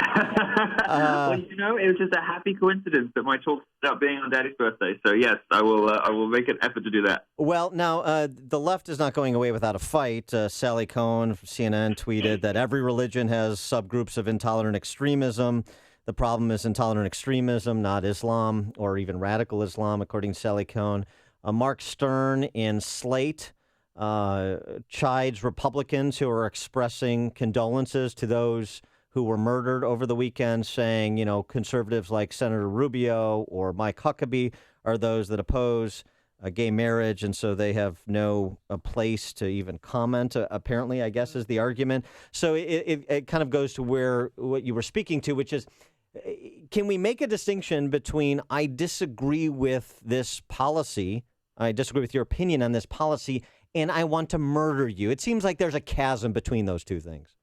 Doesn't it seem like there's a little bit of a difference between those two positions? I mean, Sally Cohn is the dumbest woman in America. If you follow her Twitter feed, you used to feel your IQ draining away from you as you read it. I don't know, what happened to her during childbirth, whether this is a consequence. I don't know, that haircut. I don't know what happened to Sally Cohn. But, you can feel the dumb start to suffocate you when you read her Twitter feed. And it's that lack of perspective. It's the lack of seriousness. I don't know whether she really thinks anyone is going to be persuaded by her witless prattle about, right-wing Christians being just as bad as Islamic terrorists. But nobody is buying what you're selling, Sally. It's insane. And the more that you bang on with this crazy lunatic nonsense, the more you are driving people into the arms of Donald Trump. So I guess on the one hand, you carry on, sweetheart. But on the other, I think it's deeply stupid and irresponsible to be making excuses for a religion that wants to kill me. Sally Cohn is a lesbian. She's a Jewish lesbian. They don't like her either. And I wonder, I do wonder, out of these terrible, evil Christians versus, these lovely, nice, moderate Muslims that she knows so many of, which she'd rather be trapped in a room with for the rest of her life. I can tell you it is not the Muslims. You said over the weekend that it was horrifying, America's history being Muslim on gay crime. But now that we've learned more information, especially, overnight while people were sleeping, that his ex-wife has come forward saying her husband had gay tendencies. He'd been going to that club for 3 years. I don't know if he was casing the joint or actually participating, but he was on gay websites, Grindr, Jab. And now classmates are coming forward saying, he hit on me romantically. Does this change your perspective on the shooting? I think what's very obvious is that Islam is just structurally incapable of interfacing with many aspects of free capitalist democracy in the West. And one of the things that it is definitely creating is genuinely torturous and murderous self-loathing among homosexuals. Now, sure, there was a time in history when Christians who were homosexual had to make some pretty difficult decisions and had to wrestle with some stuff. But bear in mind also, of course, that the Christian Church, in its various forms, has protected gay people for centuries. And times when the state was chemically castrating and killing gay people, the Catholic Church was welcoming gays into the clergy, providing them with safe haven. The Christian Church, you can't say about Christianity and in particular Catholicism that has always been hateful and antithetical towards homosexuals. The picture is more complicated than that. But Islam, yeah, you can be pretty straightforward and you can be pretty honest about it. Growing up under that particular faith with the horrendous extremism that we now hear of being preached in Orlando mosques about the death penalty for homosexuality being the penalty for homosexuality being death. Of course, a British preacher, because I'm sad to say the UK is breeding some of the most extraordinarily intolerant extremist ISIS fighters and clerics anywhere in the world, because the UK has a very serious political correctness problem when it comes to this stuff as well. When you listen to this stuff, it's not hard to imagine why somebody growing up with complex sexual identity or just growing up gay might be moved to acts of craziness and terror because he is saddled with this ugly ideology. He is Milo Yiannopoulos. He's the Breitbart tech editor. Milo, thanks as always for joining us. Good luck with your speech in Central Florida tonight. Thanks, guys. Always a pleasure. And he joined us on our turnkey.pro answer line. This is the morning show more Chicago radio listeners are choosing. This is Chicago's Morning Answer on AM 560. The Answer.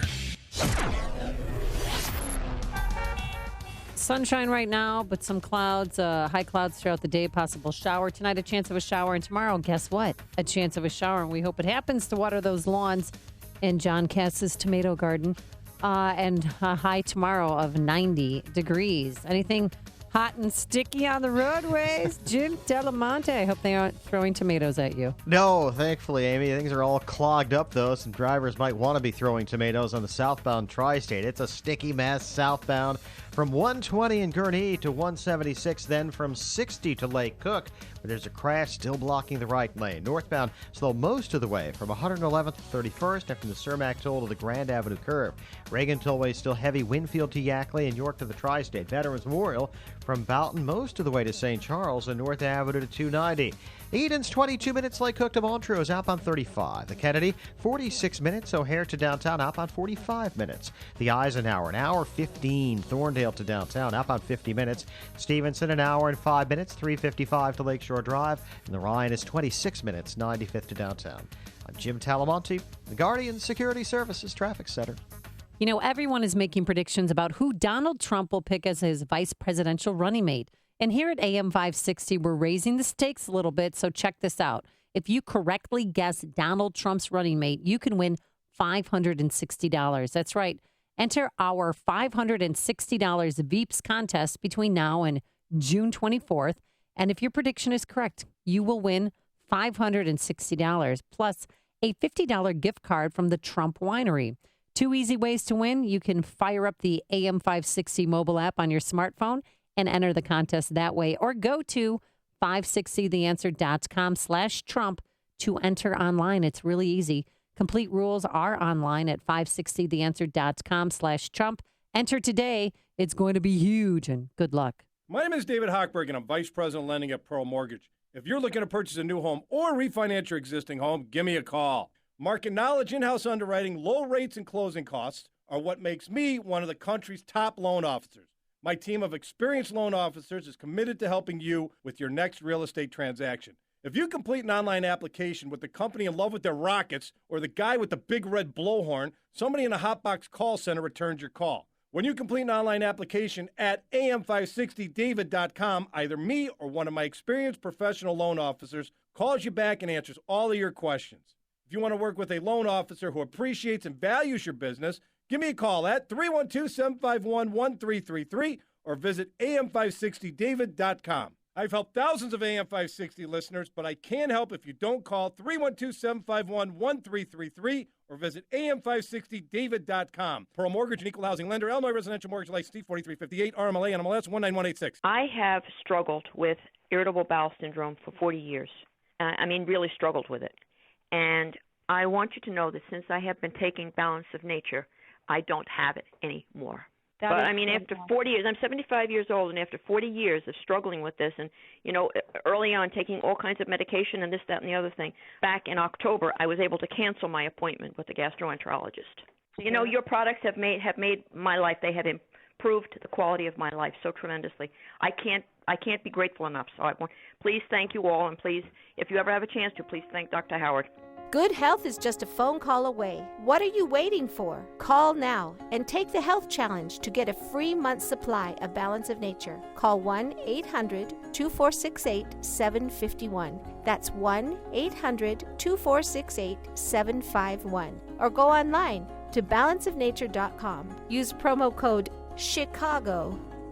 You want more than just the headlines? Find out what's going on and what it means with me, Dennis Prager, this morning at 11, right here on AM 560, The Answer. Dan and Amy, so Milo was provocative and thoughtful as per usual, and entertaining. Yeah, he made you laugh. He's just laughing. Well, I know. You go after Sally Cohn. It's gonna be very difficult for me to stop the giggles. Interesting piece in National Review Online by Kevin Williamson. He writes, "The world's Muslim population is not the United States' Muslim population, and it need not be. That doesn't necessarily mean a blanket ban on immigration, but it will mean substantial restrictions and extraordinary scrutiny. We should forthrightly acknowledge that the plain conclusion to be drawn from the European experience is that if a Western country does not already have a large, poorly assimilated Muslim minority population, it would do well not to acquire one. To pretend that Islam is, at this moment in history, just another faith to be absorbed into the general American ethic is culpably sentimental." I agree with that. And the interesting thing is that is more flowery language than Donald Trump uses, but Kevin Williamson is a never Trumper, and that is not really that much in contrast to what Donald Trump had to say yesterday in more concrete, less flowery terms. Trump also demanded tougher domestic surveillance of mosques, and I thought that was poignant, and I'm okay with that. Sorry, there comes a time when our political correctness is killing Americans, and I don't care if they're gay, straight, black, white, women, children. They're after Americans. Well, and Philip Haney, who was a Department of Homeland Security whistleblower we had on the last hour, essentially made that case for you by suggesting that there are linkages between the investigations he was doing and both the mosque that one of the San Bernardino terrorists attended, as well as potentially this mosque in Orlando where, according to Mr. Haney, the Orlando killer's father is like the vice president. He's an officer at that mosque. So to suggest that the connection between the father and the son, the connection that the FBI investigated in July of 2014 between the American-born Syrian suicide bomber who came from the same mosque, that all these individuals just attended the same mosque, the same small mosque in Fort Pierce, Florida, and didn't know each other and didn't have a shared perspective. Not a coincidence. Boy, it just strains the bounds of credulity, doesn't it? Verlin on the South Side, you're on Chicago's Morning Answer. You know what? I just don't understand it, Dan. Dan, number one, I want to take my hat off to you because I couldn't be a white guy in 2016. They'll be calling me Little David Duke because I'll be going nuts. Yeah. You got to give me a list on what a white guy can say and can't say because, number one, Trump said, we're going to take care of our African Americans, just like Stacey Dash just said. And by the way, Stacey Dash, you so fine, I'll drink your bath water. But let me say something. I should have used that line on her. It's no different than saying we're going to take care of our troops. Didn't Miss Obama say, bring back our girls? I don't got an African baby mama. So who's our girls? Who is our girls? But yet when Donald Trump says something, no matter what he says, it turns around. They turn around and make it racist. That's why Sean from Elmwood Park wakes up pissed every day because reverse racism is alive and well in America. I'm telling you, it's the truth. Thanks for the call, Verlin. And just so you know, Verlin, in terms of what I can't say any of the things you just said. Listen to Dan and Amy on your smartphone. Download the AM560 mobile app today at 560theanswer.com/mobile. Signature Bank is Chicago's fastest growing independently owned business bank. It's a bank where relationships still matter. Signature Bank knows your name and your story. I'm Dan Proft, and I know this because Signature Bank is my business bank. I'm Mark Weingart, President and CEO of Star Creations, Inc., the fastest growing supplier of wall decor products in the U.S. When it comes to banking, I don't want to be a small fish in a big pond. That's why I bank at Signature Bank Chicago. At Signature Bank, every customer is important. I know I can pick up the phone and talk to any one of the decision makers I know and trust at Signature Bank.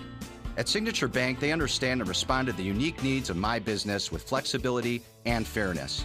I'm proud to bank with Signature Bank because I know they're deeply invested in the success of Star Creations. Signature Bank is looking for their next success story. Learn more about turning your business vision into reality. Visit signature-bank.com. Signature Bank, helping local businesses succeed. Member FDIC, Equal Housing Lender. Oh, Father's Day is this Sunday. So what are you going to do for Pops? I have a suggestion. Give him the gift of a great night's sleep. Plus, there's a health reason linked to it, and here's why. I don't think you know that, but you're supposed to change pillows every 2 years or less because pillows absorb, hope you're not eating breakfast, dead skin, dirt, skin oils, and dust mites that can cause allergies, acne, asthma, who knows what else. So if you haven't already done so, you need a washable MyPillow, and so does your dad. Heck, I'm even getting one for my dog, Bunky. And there's a 10-year warranty, and it's a great gift and health investment, and you'll sleep better, too. I know I do. That's why MyPillow is the official pillow of the National Sleep Foundation. So visit MyPillow.com. Type in Amy in that promo code AMY. 2 pillows for the price of one, so keep one for yourself, give one to Dad. Do it now.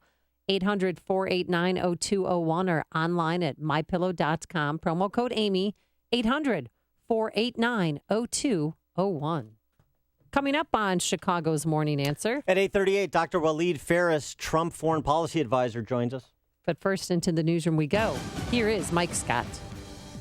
Amy and Dan, good morning. Good morning, everyone. Authorities in France say they're dealing with 2 people and detained them after a man stabbed to death 2 police officials in a suburban Paris home. Authorities say a police commander was killed outside his home, and following a 3-hour standoff, the commander's partner and the attacker were found dead inside. Police officials say a 3-year-old child at that home was left unharmed. U.S. authorities this morning say Omar Mateen, the man who carried out the worst mass shooting in modern U.S. history, had touted support not just for ISIS, but other militant terrorist factions as well, many of which are enemies of the Sunni extremist group. At one point, Mateen expressed solidarity with the suicide bombers from the Syrian branch of al-Qaeda, known as the Nusra Front, which is the ISIS group's top rival. Some regulars at the Orlando nightclub where 49 were killed say they saw that shooter there before. Several telling the Orlando Sentinel that Mateen had been at the Pulse gay nightclub at least a dozen times. This morning, Florida Governor Rick Scott saying the Second Amendment did not kill anyone at the Orlando nightclub. Evil, radical Islam, ISIS, they killed. Meantime, Scott tells Fox News President Obama has yet to call his office since the shooting that left 49 dead. He has, however, been in contact with former President George W. Bush. People here in Chicago gathered to remember the victims of the deadly Orlando shooting. Last night, Mayor Emanuel spoke to a crowd gathered at the center on Halstead. Chicago Police Superintendent Eddie Johnson is asking for an investigation after a video surfaced showing an officer kicking a man in the head. That video posted on Facebook Monday afternoon. Chicago sports, Washington over the Cubs 4-1. Sox beat Detroit 10-9 in 12 innings of work. And the Bears open a mandatory minicamp today. The news service of CiCi's Pizza, can you believe it? CiCi's now has 3 stuffed crust pizzas. Original pepperoni, new pretzel, and new bacon stuff. Try them all and your other CiCi's favorites. For just $5 and change, CiCi's Buffet just got better. Believe it. 8:34 and a check of traffic and weather on the way next on AM 560. Mike Gallagher reacts to the Orlando terrorist attack. There's got to be some common ground here between looking the other way, turning a blind eye to somebody who might very well do what this monster, this savage, this horrible terrorist did, and appreciating and accepting those Muslims who aren't willing to support or condone this in any way, shape, or form. The Mike Gallagher Show, weekdays at 9, right before Dennis Prager at 11 on AM 560. The Answer. B-Dubs is always taking it to the next level. 21 sauces and seasonings, wall-to-wall flat screen TVs, and specials on wings every Tuesday and Thursday. Buffalo Wild Wings. Wings, beer, sports. Imagine a corporate or group event that's new, cool, and fun. On Target Range and Tactical Training Center offers event packages with instruction, time on the pistol and rifle range, plus a state-of-the-art virtual reality training simulator used by the Army and police. You'll even get to fire exotic and historical guns from your favorite movies like the .44 Magnum. The most powerful handgun in the world. With the exclusive 5-star rating from the NSSF, On Target is Chicagoland's premier shooting destination for corporate and group events. No FOID cards or experience are required. On Target is in Crystal Lake. Visit OnTargetSite.com or call 815-477-2020. And right now, On Target is offering 10% off corporate or group outings by mentioning AM 560. Restrictions apply. That's OnTargetSite.com or call 815-477-2020. Go ahead. Make my day. Now that spring has arrived, it's likely you're looking forward to the warmer weather. But if you're a business owner, facilities manager, or maintenance engineer, you risk the same potential problem every year. A complete system failure. In fact, up to half of all commercial air conditioning units fail upon startup each season due to the lack of regular maintenance and repair. Let the professionals at Air Comfort make a comprehensive assessment of your mechanical system before there's a problem. A poorly operating air conditioning system results in uneven temperatures and humidity problems, leading to unhealthy mold and mildew growth. Don't compromise your business's overall air quality. Schedule today with Air Comfort. Call 708-345-1900 or visit aircomfort.com. Even if you're under contract with another provider, let Air Comfort provide your second opinion. After all, there's a reason why hundreds of businesses have trusted Air Comfort with their mechanical maintenance for more than 80 years. That's Air Comfort, a tradition of excellence since 1935. 8:36. Time to get an update on the roads in our Guardian Security Services Traffic Center. Here is Jim Talamonte. Thanks, Mike. On the Edens outbound, we're seeing slow pockets between Foster and Gulf Road. It's 30 minutes, Montrose to Lake Cook. Inbound now fine at 19. Kennedy, 51 minutes, O'Hare to downtown, 40 from Montrose, 35 on the Express. Outbound 40 minutes, downtown to the airport. Inbound Eisenhower, an hour and 15 minutes. Thorndale to downtown, 50 minutes from Manheim. Crash at Harlem on the left shoulder. Outbound 55 minutes to Thorndale. Stevenson, an hour and 5 minutes, 355 to Lakeshore Drive. Outbound 36 minutes. The ride is 30 minutes, 95th to downtown. Tri-State southbound jammed 137 to Lake Cook with a crash in the right lane. Northbound delays are from 95th to 31st after the Cermak toll to the Grand Avenue curve. Eastbound Adams Tollway sluggish, Elmhurst to Lee. Reagan Tollway slow from the Fox River to Eola, York to the Tri-State. Veterans Memorial from Boughton to the Reagan Tollway, Findlay to St. Charles and North Avenue to 290. Traffic answers when you need them most. I'm Jim Talamonte, AM 560, The Answer. Chicago's Morning Answer continues next. Your official Chicagoland weather forecast from the aircomfort.com Weather Center. Cloudy and humid. A couple of showers and storms in the forecast for the afternoon. High 83. 70 at O'Hare. Next news at 9. Chicago's Morning Answer with Dan and Amy continues next on AM 560 The Answer. This hourly segment is brought to you by Fox River Periodontics, Chicagoland specialist with dental implants. To get your smile back, visit implantsforme.com. AM 560, The Answer. Good morning, Dan and Amy. Just want to make note of this. Amy. President Obama is going to Orlando on Thursday, and he canceled his Wednesday campaign with Hillary in Wisconsin. What about his tea time? That's what I thought. When he spoke on Sunday, I thought, oh my gosh, I bet he's going to go play golf. But I looked, and I didn't see any tea time. Well, there's this other note I wanted to make sure people were aware of. Mm-hmm. Remember how Tiny Dancer said that Chick-fil-A didn't represent Chicago values? Right, and they tried to block. I think they have successfully blocked that second Chick-fil-A from opening on Clybourne. It was supposed to open it. I mean, maybe it hasn't opened yet, but... Following the deadly terrorist attack in Orlando early Sunday morning, employees from a few local Chick-fil-A restaurants went to work to make food for those donating blood to victims. The Christian-owned company is known for being closed nationwide on Sundays, but decided to make an exception following the gruesome shooting. Now, why hasn't that made the mainstream media? Yeah. Kudos to them. Maybe one of those enterprising reporters in the Chicago Press Corps, when they happen upon the little fella over at the 5th floor, would like to ask him that question if he'd like to revise and extend his remarks about Chick-fil-A. Yeah, we'll see.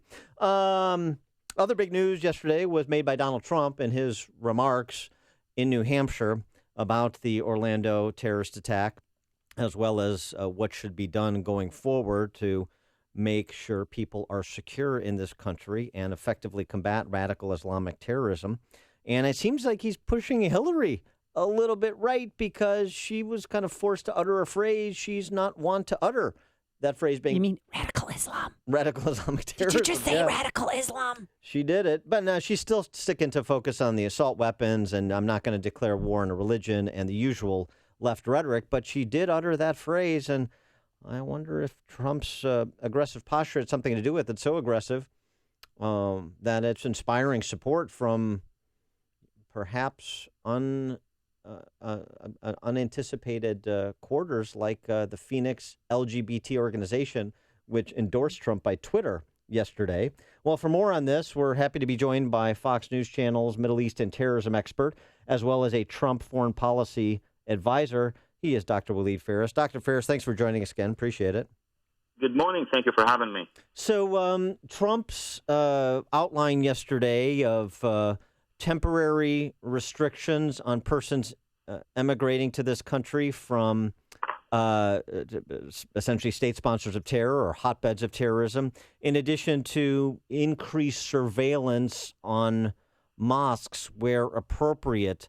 Is this something that you helped him to outline?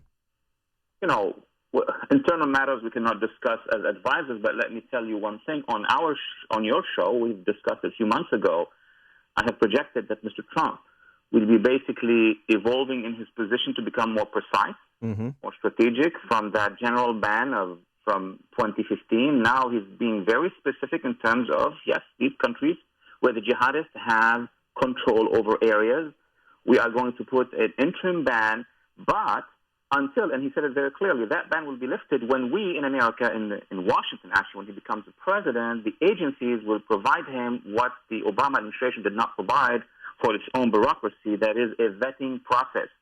So you can see a very interesting march towards being very precise, and in next speeches, in my understanding, they'll be even naming probably of specific forces that are the problem in the region and here. But what is very important in that speech, I mean, yesterday, was the fact that the ideological battle seemed to be waged by Mr. Trump and won. As you just mentioned in the introduction, Secretary Clinton now is saying, I have no problem, calling it radical jihad, radical Islamic, what have you. And yes, that means that the push is happening. And of course, the price was in blood. It was the massacre of Orlando that sent that signal throughout the American civil society that there is something very, very wrong. And Mr. Trump just translated the concerns of the people. Why do you think President Obama is afraid to say radical Islam? In my view, that's my personal view. That's not the campaign view. He would not, because unlike with Mrs. Clinton, who's pragmatic and has in the past mentioned the term jihadist and Islamist, last year, she listens to the experts of government, and then she listens to, obviously, the pressure groups that are around the State Department. But President Obama has a different view. From 2009, he had initiated a partnership with the Muslim Brotherhood because he comes from the perspective that we need to work with what he would envisage as moderate Islamists, like in Egypt, Muslim Brotherhood, Nahda in Tunisia, and or engage with the Iranian regime, the Ayatollah. So it would be difficult for President Obama at the 8th year of his tenure to change and say, no, that's true, there is an Islamist ideology, there is a radical jihadi ideology or so. So I don't think in the remainder of his presidency he will change the wording. It's very interesting because President Obama and to a large extent Hillary Clinton really obsessed about language. We use language that they would characterize as Islamophobic, then we just do the terrorist bidding for them. They use the rhetoric of a Donald Trump, for example, as a recruiting tool. That's what they say. But it turns out that their language, that the great threat is Islamophobia, has an impact as well. And now we've seen this play out multiple times. San Bernardino, neighbors didn't want to report anything suspicious. Fort Hood, fellow soldiers on the base at Fort Hood didn't want to report anything about Major Hassan. And now the security firm that employed the Orlando killer, the Orlando terrorist, same kind of thing. They didn't want to be perceived as anti-Muslim. So their rhetoric has a material impact as well, doesn't it? If you allow me to make quick 2 points. Point number one, to dismantle the core of the argument, and then we'll talk about the impact, as you just mentioned. The core of the argument is wrong, and evidence is the same terms that the Obama-Clinton administration deem as generator of Islamophobia. Those terms are used in the Arab and Muslim world. It does not make sense. I met last year with the Grand Imam of Azhar University. He is the equivalent of the Pope for the Sunni Islam. That's the majority of Muslims. And in our conversation, he mentioned the term Islamist and jihadist and radical jihad, et cetera, et cetera. If you go to Egypt, Tunisia, Lebanon, other places in the Middle East, they actually use that terminology because they know that there is a difference between Islamists and jihadists and radical Islamists and regular people. Why is it that the Obama administration and Clinton, for a while, refused to use those terms? It has nothing to do with Islamophobia. It has to do with pressure groups, with Islamist lobbies who are putting pressure on the administration. In the case of President Obama, maybe he's convinced that this terminology basically will produce Islamophobia, and in fact, it is used by Arabs and Muslims. But second point, more important to your point, is that position since 2009 has taken away the tools for law enforcement, for analysts, for agencies to actually determine if we're dealing with a jihadi situation. You're absolutely right. I gave so many lectures to government and to experts, and they all told me, most of them told me, look, we don't have the tool anymore. If we see a narrative, if we see a literature that is jihadist, we cannot report it because there is a ban on that. So President Obama and Secretary Clinton should lift that ban first so we become efficient in finding those bad guys. I want to ask you about Omar Mateen himself. I mean, to me, he seemed like a loser terrorist wannabe. He called 911 20 minutes. Wannabe? Yeah, 20 minutes in the shooting saying, I pledge allegiance to ISIS. He described the Boston bombers as his homeboys. And now we're finding out that he had been visiting this club for 3 years. His ex-wife saying that he's possibly, that he had gay tendencies. And ISIS claimed responsibility for him. Do you think now if they find out that he's gay, they're going to try and take that back? It's not that simple. Basically, if you take the case of every single jihadist, or 90% at least of the jihadists, you won't find those pure, perfect, sophisticated soldiers of ISIS in each case. Even in the case of 9/11, remember that at least 2 of them were visiting bars the day before. The day before, it was in Florida, as I recall. So the fact that he visited the same nightclub, well, it's either to scout it or, remember, the jihadist or any terrorist would visit the location to see it, to take a look at it. And thirdly, what if he had tendencies? Right. So in this case, he is a jihadist. This aggravated his situation, but he consults with somebody. There is no jihadi on their own. There is no lone wolves and completely isolated. They have to have what we'll call a validation. Somebody must given him a validation, and that's why he's considered that the act he's done was basically because of an ideology that validated his act. He is Dr. Waleed Phares, Fox News Middle East and terrorism expert, Donald Trump campaign advisor. Dr. Phares, thanks as always for joining us. Appreciate it. Thank you for having me. And he joined us on our turnkey.pro answer line. The stories you need to know to start your day. This is Chicago's Morning Answer on AM 560, The Answer. And so far, the feds say he wasn't connected to any wider network, but they're still going through his computer and his cell phone. Today, mostly cloudy. It's going to be humid, maybe passing shower or thunderstorm, a high of 83. Tomorrow, even warmer. Back near 90 we go with a chance of a shower and a heavier thunderstorm. Travel times high. Here's Jim Telemonte. It's very heavy, Amy, on the southbound tri-state from 137 to Lake Cook, where there's a crash in the right lane. Northbound still stop and go 95th to 31st, and from the Cermak Toll to the Grand Avenue curve. Eden's inbound clear, but outbound slow in pockets. It's 30 minutes Montrose to Lake Cook.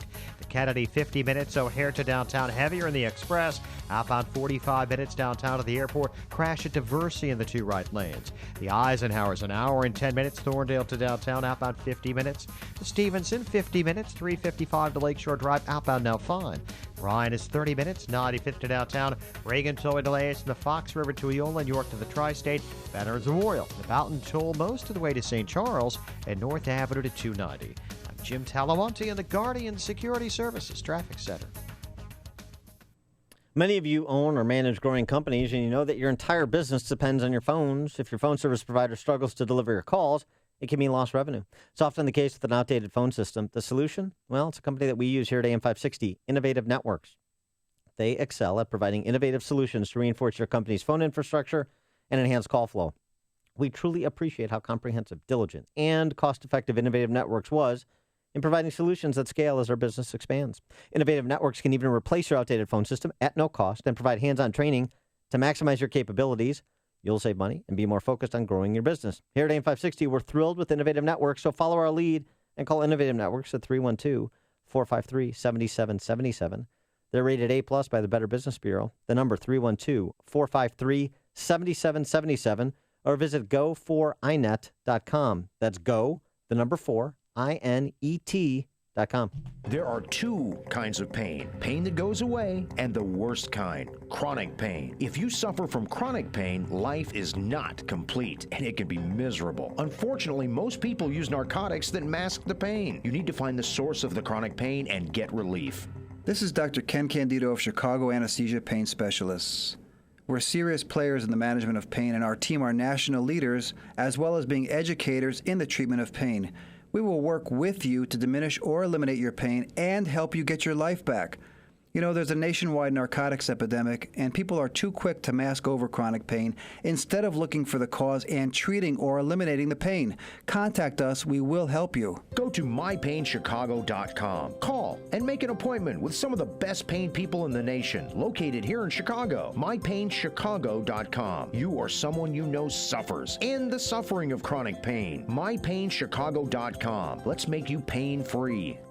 I'm on a mission to provide home ownership to fellow veterans. My name is Jack Amberg, a 26-year veteran of the U.S. Army. I work at the Federal Savings Bank, a veteran-owned and operated bank, and I am certified to provide VA mortgages in all 50 states. It is my passion to guide you through the home buying process, structure your loan to fit your financial personality, and provide the best combination of rate and fees to accomplish the mission you give me. At the Federal Savings Bank, we control the process from start to finish as we underwrite the loans ourselves. If you're a realtor, I welcome the opportunity to help you grow your VA business. If you're a veteran, I speak your language, so let me explain all of your benefits. Whether you're a realtor or a veteran, call me, Jack Amberg, your VA guy, at 630-995-5244. That's 630-995-5244. Terms and conditions may vary, subject to underwriting approval. Banker NMLS number 698289. The Federal Savings Bank is an equal housing lender and member of FDIC. NMLS number 411500. Chicago's Morning Answer with Dan and Amy continues now. And make sure to stay tuned to catch me, Mike Gallagher, coming up at 9, only on AM 560, The Answer. So, picking up on our conversation with Dr. Waleed Phares, why doesn't Hillary Clinton... Why is she so uncomfortable using the phrase radical Islamic terrorism? Why is she so unwilling to talk about the hateful ideology of radical Islam? Well, Trump had a theory, and he shared it with Charlie Rose and Obama's BFF on CBS Morning News yesterday. We better get smart to it, because believe me, all I want is safety. I want safety for this country.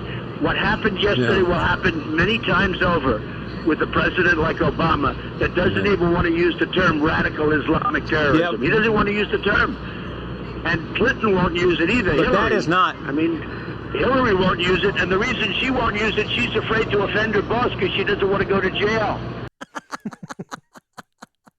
I mean, it's so juvenile, yet there's some truth to it, and it's kind of comical. It is. She doesn't want to make her mom and dad mad. She'll get a timeout. And Hillary offered her own take on things, and so, I like one of her takes. It's not the rhetoric. It's not what we yours say. And I'll it's play mine. What we do. Okay. Well, look, I think Trump, as usual, is obsessed with name calling, and from my perspective, it matters what we do, not what we say. It mattered that we got bin Laden, not what name we called him. But if he is somehow suggesting I don't call this for what it is, he hasn't been listening. I have clearly said that we face terrorist enemies who use Islam to justify slaughtering innocent people. We have to stop them, and we will. We have to defeat radical jihadist terrorism, and we will. And to me, radical jihadism, radical Islamism, I think they mean the same thing. I'm happy to say either, but that's not the point. All this talk and, demagoguery and, rhetoric is not going to solve the problem. Yeah, it matters both what we say and what we do, and Hillary Clinton has fallen down in both scores. And, oh, by the way, Waleed Phares just explained why it actually does matter what you say. You've made the switch, and it feels so good. You've switched to Chicago's Morning Answer on AM 560. The Answer. On AM 560, The Answer, we talk about the important issues that affect your world. Things like the economy, education, and foreign policy. There's always so much going on in the news that we don't always have the time to focus in and talk about the big ideas behind the important issues. Enter Upstream Ideas online at upstream-ideas.com. Upstream Ideas, in partnership with the Illinois Policy Institute, provides the kind of information that informs the policy discussions happening here on AM 560. At Upstream Ideas, you'll broaden the debate, move beyond partisan assumptions, and challenge accepted beliefs. Upstream Ideas goes against the current and thinks upstream. Go online now at upstream-ideas.com. That's upstream-ideas.com. You'll be armed with new information and fresh perspectives to help encourage you to make the state of Illinois and the United States of America a bit freer, a bit more just, and a bit more civilized. Upstream-ideas.com. Congratulations to all who took the Balance of Nature New Year's Challenge.